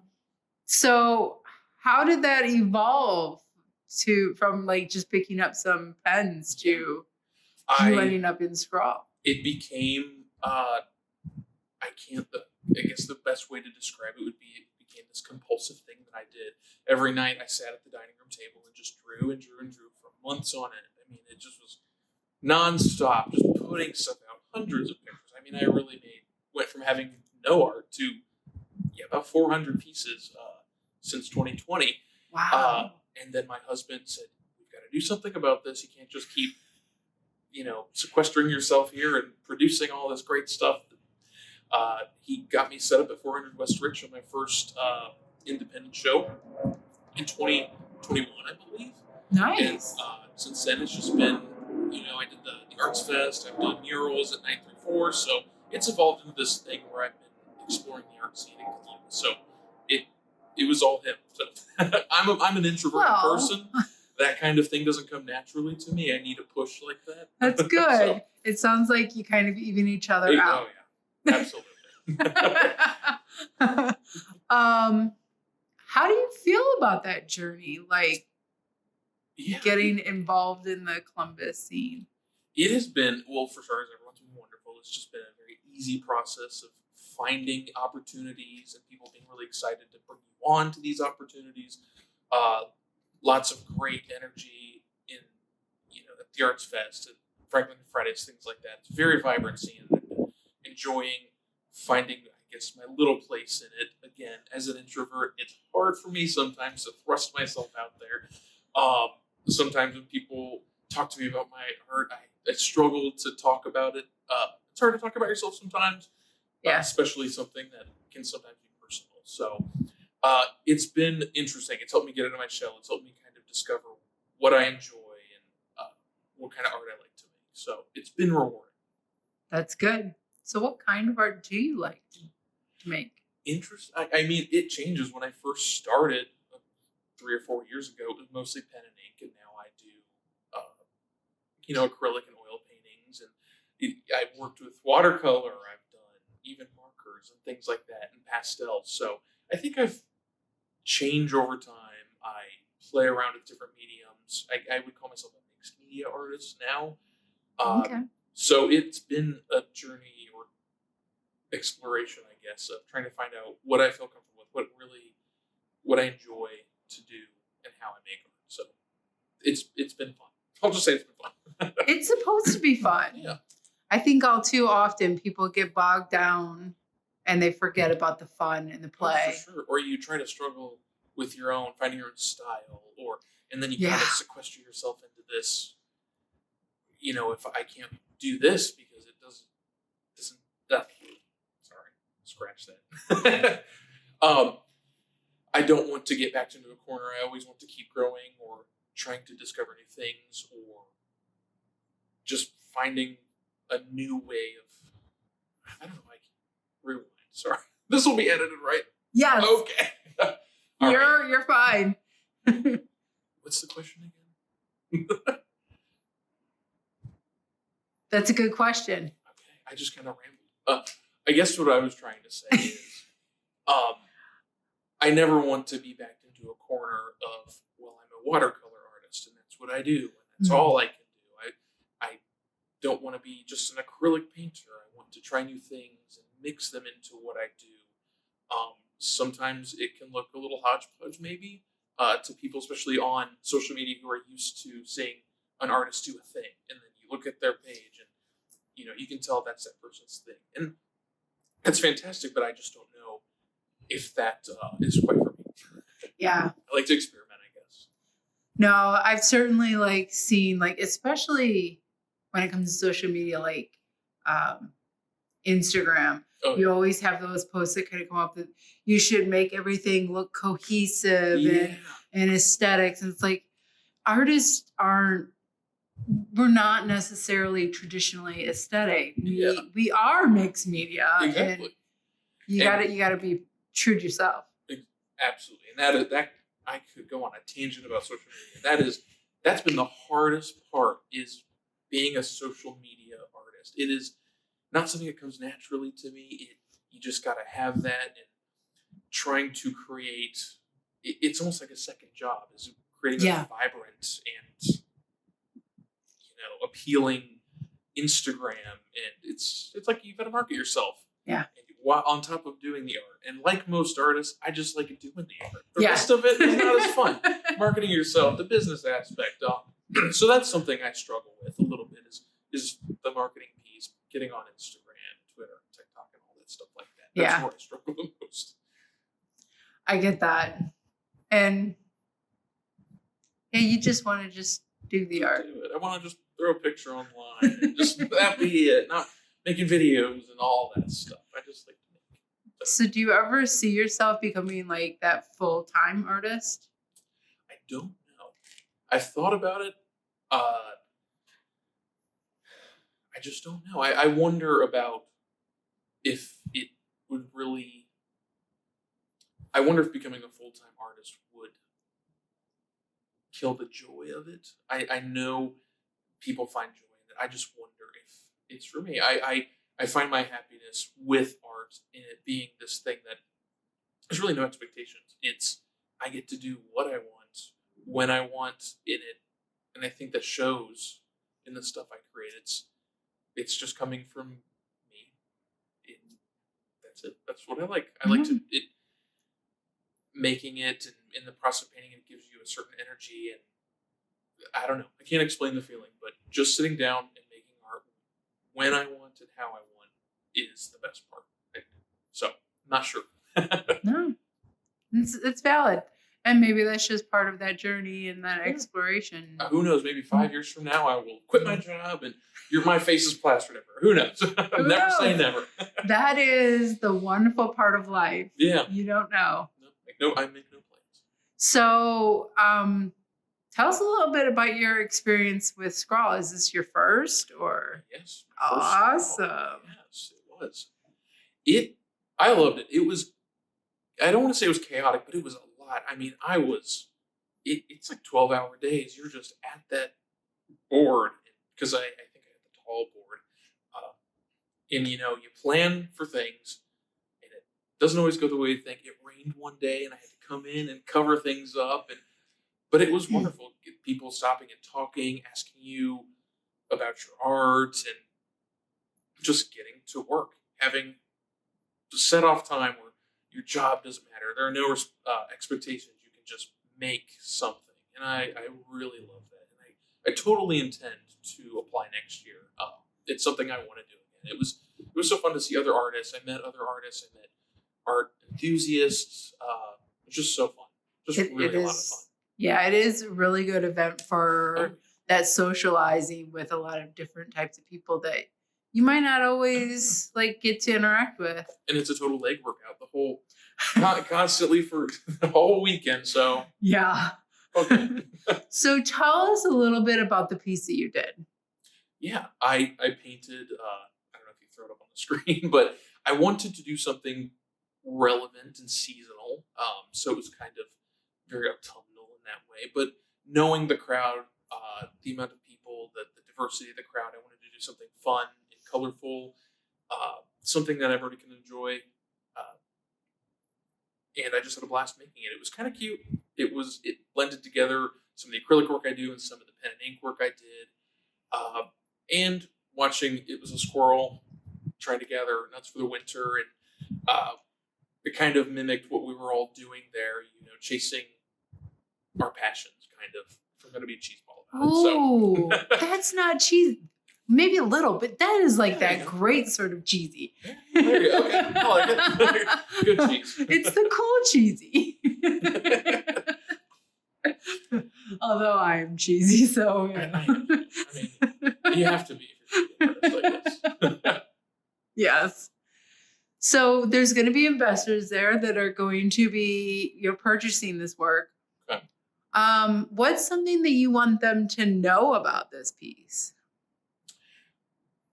Honestly, I just hope when you look at it, it makes you smile. I know, again, I'm being a cheese ball here, but it was just something I wanted to make that was fun, vibrant, colorful. You can just look at it and find something to appreciate. And that's what I want to convey. So if to whoever's looking at it, if it made you smile, that's all I want. I think that's valid. Yeah. I mean, I know sometimes we all need a little joy, right? For sure. And it's sometimes, I don't know if all artists feel this way, but sometimes it's difficult because you get in your head that every piece needs to be important. It needs to have a message. It needs to be part of you. And sometimes it doesn't have to be. If you want to convey an emotion or a positive feeling or something, that's just as valid in my opinion. So yeah. So that's what I worry in a question like this is I'm not going to say anything impressive or important. It's not going to. No, it just needs to be true. Yeah, and that's what I wanted. Yeah. I loved doing it, and that's what I wanted to convey. So I think the world needs more of that. Yeah, I'm sure. There's far too much seriousness going on in this world. So why should they buy this? Why should they buy this? Why? Well, I believe all of these purchases go back to the Columbus art community. Yes. And that's reason enough, I think. So I agree. Straightforward answer, if you like the piece and you want to support the arts, especially the local arts, I think that would be a good enough reason. Heck yes. Yeah. There is one question that I've been asking everyone. Right. And it's just a fun, creative, and I think you're the perfect person that will get this. Sky's the limit. If you could imagine this piece in its final home, what would that look like to you? Somewhere where all ages, all walks of life could see it. It doesn't need to be in a gallery that's well lit. It doesn't need to be an important work. Just somewhere where anybody and everybody could walk past it, and even if it's just a cursory glance, it's colorful, it's cute. Enjoy it. That's all I want. Not something that's hidden away. It can be in a corner somewhere. Yeah. As long as even one person sees it, that's good enough for me. I don't ask a lot. I don't ask much, if anything. I paint and put stuff out there, and it goes in my closet, and that's fine. I don't need to sell everything. I don't need everyone to see my work. That's not as important to me as it is just the feeling of accomplishment and what it gives me. I don't know, can't explain it. It's just a indescribable feeling when I'm doing art that I don't get from anything else. So that's what's really valuable to me. You might not be able to find the words for that, but you definitely convey like the emotion behind that. Good. Yeah. And I think that that's what's important. Yeah, absolutely. It's just find your happiness. Find what makes you. Yeah. And get some of that creative energy out. Yes. Is there anything else you would just like to add?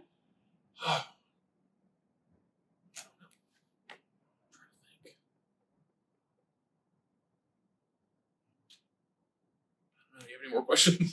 Nope. So if you don't have anything else to add, that's okay. Right. I hope if anybody is interested in it, I hope I was satisfactory enough in this interview. You were great. All right, I'm Quill Kolat. And I'm Tim Switalski. We're a team of artists. We like to paint stuff. We're out of Northeast Ohio, and I don't know, we've been working together for 10 years now. Yep, 10 years. Yeah. And, wow. Like we live together and we make art together, and it's kind of what we do. Yeah. So 10 years together. Yeah. What created that bond 10 years ago? We met at a drink and draw event. And we were both working artists at the time. No, we were both unemployed artists at the time. That's right. Yeah. We actually both ended up applying to the same job at the same company, and we both ended up getting the same job. We worked together for like a month, and then we started seeing each other, and Continued working together and continued seeing each other. now it's 10 years later. Yeah, we've done several murals together, a lot of little collaborative pieces, several comics, lots of stuff. Yeah. Yeah. We work together well. It's really cool because even if you're working on something that's your own, you have somebody else right there to kind of like bounce an idea off, or like a second pair of eyes just kind of built in. And then when we're working together, it's just like that, but amplified. So it's very cool.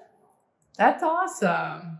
I have collaborated with my daughter, and I've certainly seen like how different collaborations work. So if one person is working on something, I think I'd like to know more about like how each of your guys' style. Yeah. Because everybody has a style, like fuses together. I think that. Yeah, I think that's really interesting. We do have like a style that I think is similarly based, but we're very different at the same time. And when we're working together, I think there's a level of trust and like almost letting go a little bit, making room for the other person to come in. Not so much change it, but just Add your own thing. yeah, I think that's it. And it's probably why we work well together, because we know that we like leave the room for the other one. Yeah. Was that a sentence? Yeah, I get what you mean. So like when we work on like comic stuff together, we'll, do some like penciling, on an illustration, and then the other person will go in there and, they'll work in some of their own ideas, and, it's kind of like this passing back and forth, and, you add a little bit, then I add a little bit, and then one of us, will end up being in charge of like the final line work, and then the other one will, take a lead on coloring. And Yeah, or like specifically with the mural, I know you came to it with a drawing in mind, and I was completely a blank slate. So I just kind of riffed off your drawing, and that using that kind of, I don't know, impetus to like inspire me or something. I think that works. That's awesome.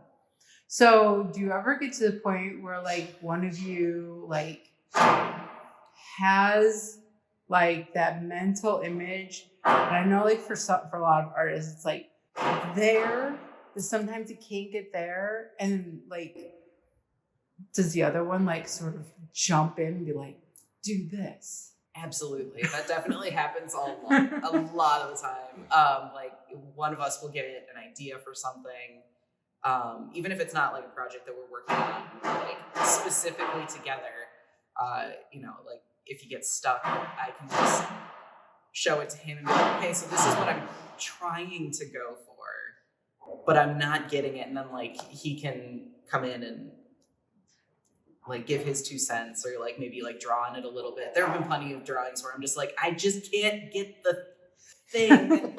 And he's like, done. And I'm like, and it's a two-way street for sure, because I can't tell you how many times we've been painting something and I couldn't like paint the face that I needed for the life of me. And Quill's like, oh, I can do that. But like not even verbalizing that, just jumping in there and just knocking it out. And you're like, yeah, that's exactly what I was looking for. I think a lot of that comes from working together for 10 years too. yeah. There's definitely a level of trust. Yeah, we have a good rhythm going for our Finish art. each other's sandwiches. Yes. Sorry. You can cut that out. No, I think that's awesome.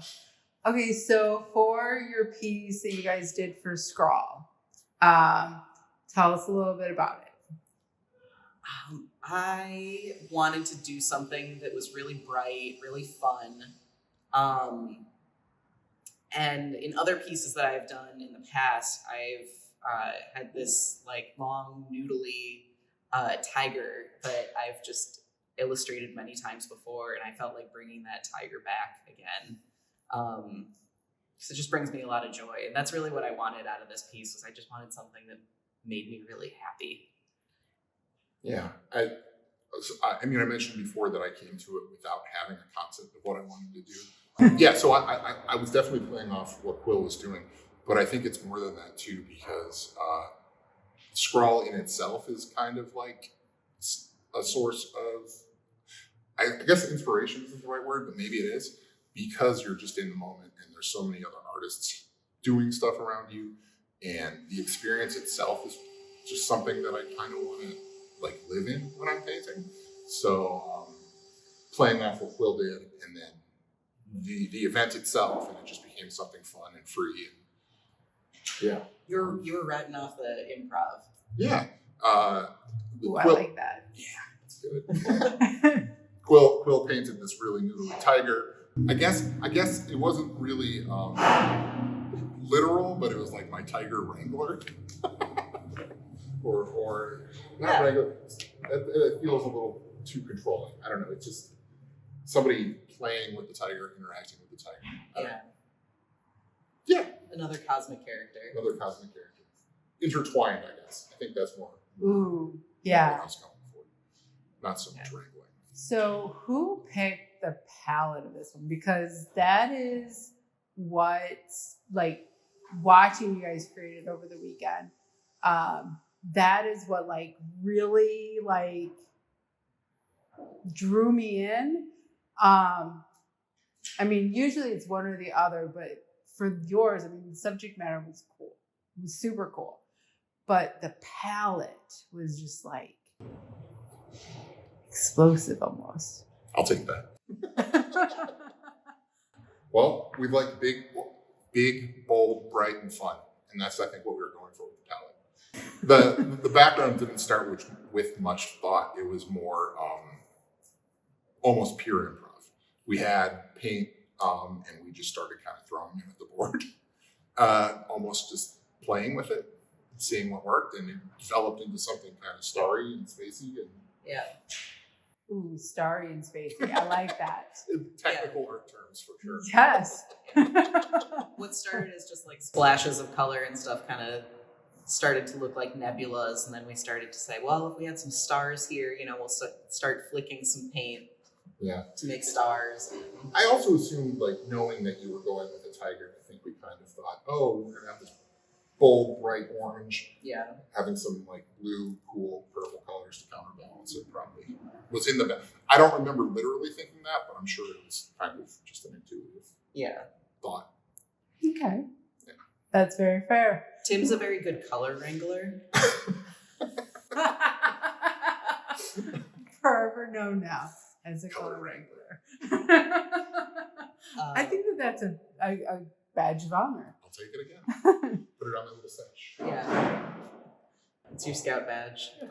Color wrangling. Yeah, we love using I know personally I do, and I think I speak for you in this case. We love using bright, in your face, kind of bold, yelling at you with colors, just because it's fun. Yeah, I don't know. I always feel like I gravitate towards that too.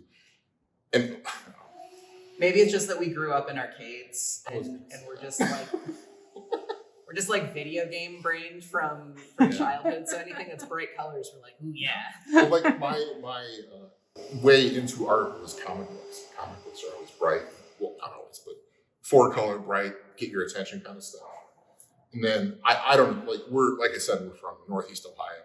Columbus has some of this too, but it's like this kind of gray, rusty city for like 9 months out of the year. Yeah. So I think part of it is probably a reaction to that, which I love the gray and I love the rest, but sometimes you need, neon orange. Yes. Yeah. I think that's pretty true about most of Ohio. Yeah.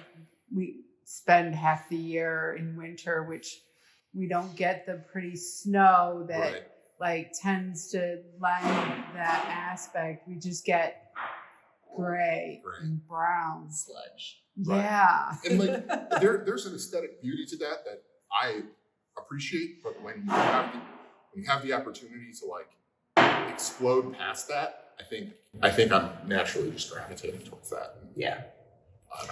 Yeah.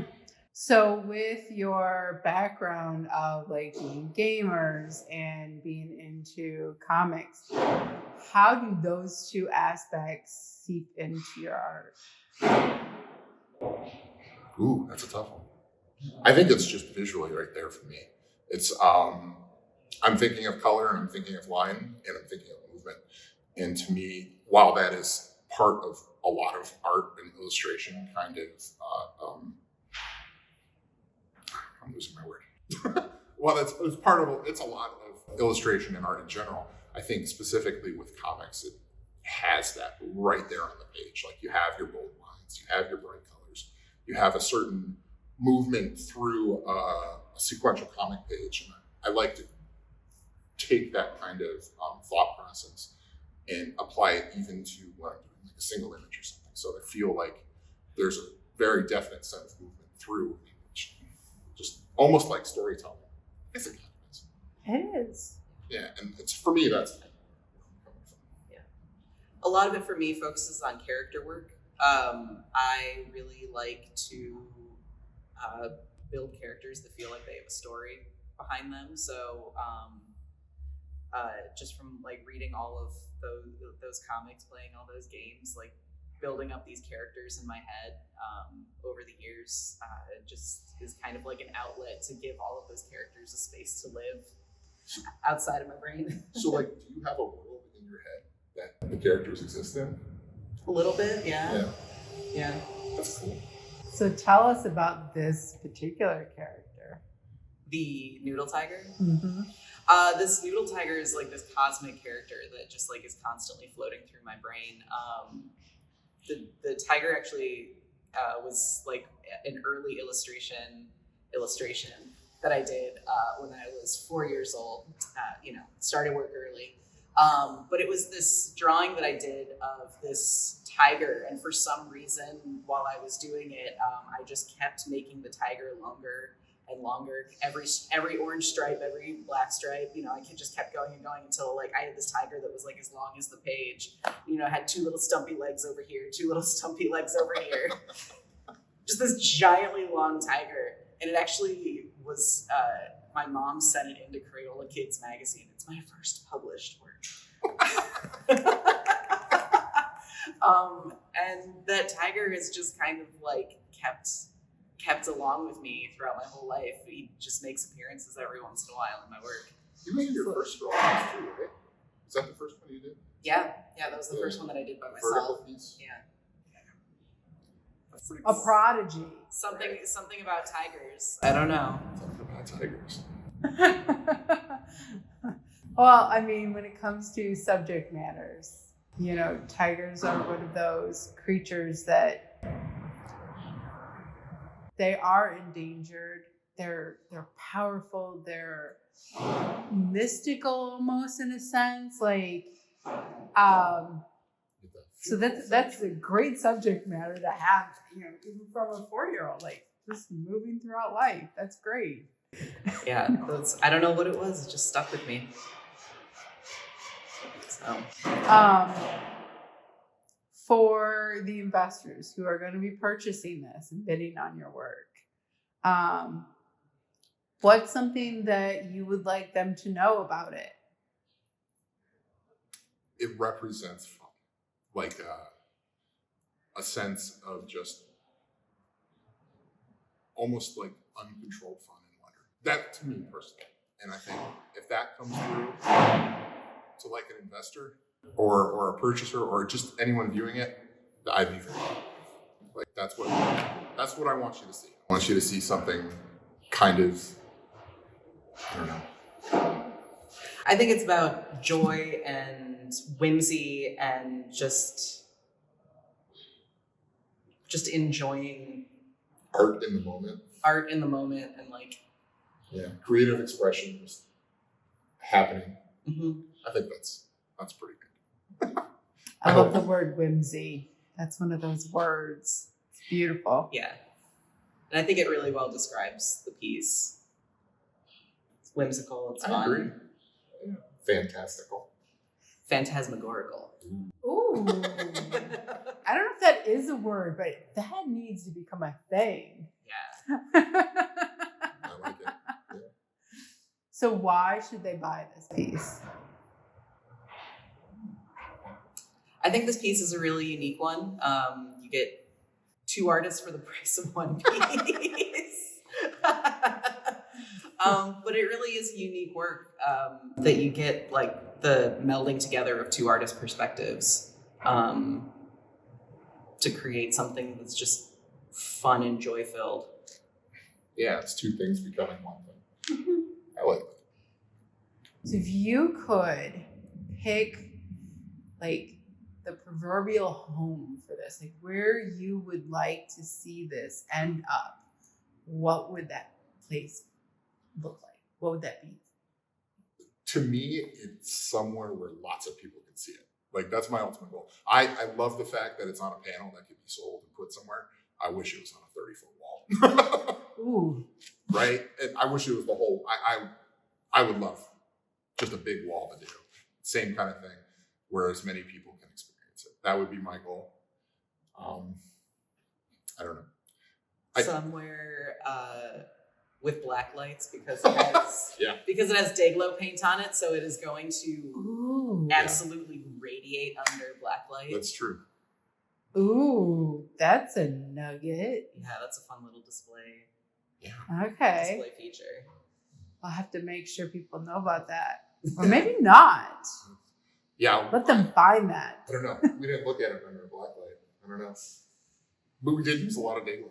We did use a lot of fluorescence. We ended up with several gallons of fluorescent paint a few years ago. So it's been filtering into a lot of the pieces that we do just because we have it.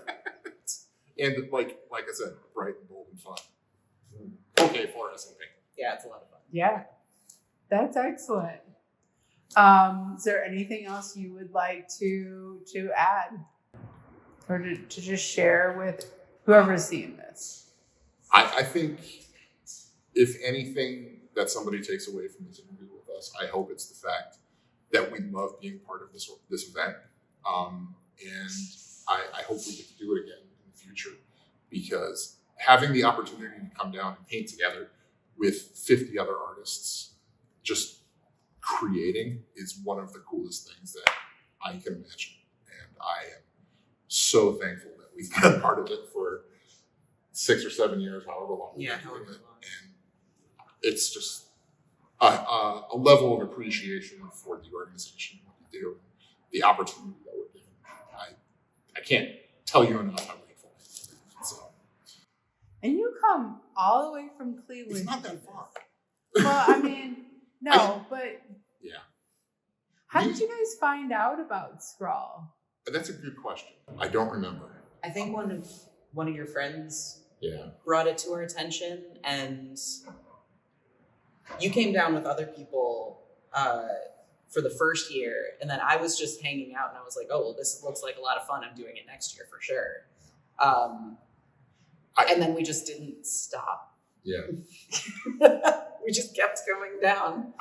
Columbus isn't far from me. I went to school in Delaware, so I was down here a lot, and I love coming down to Columbus. I think it's a cool city.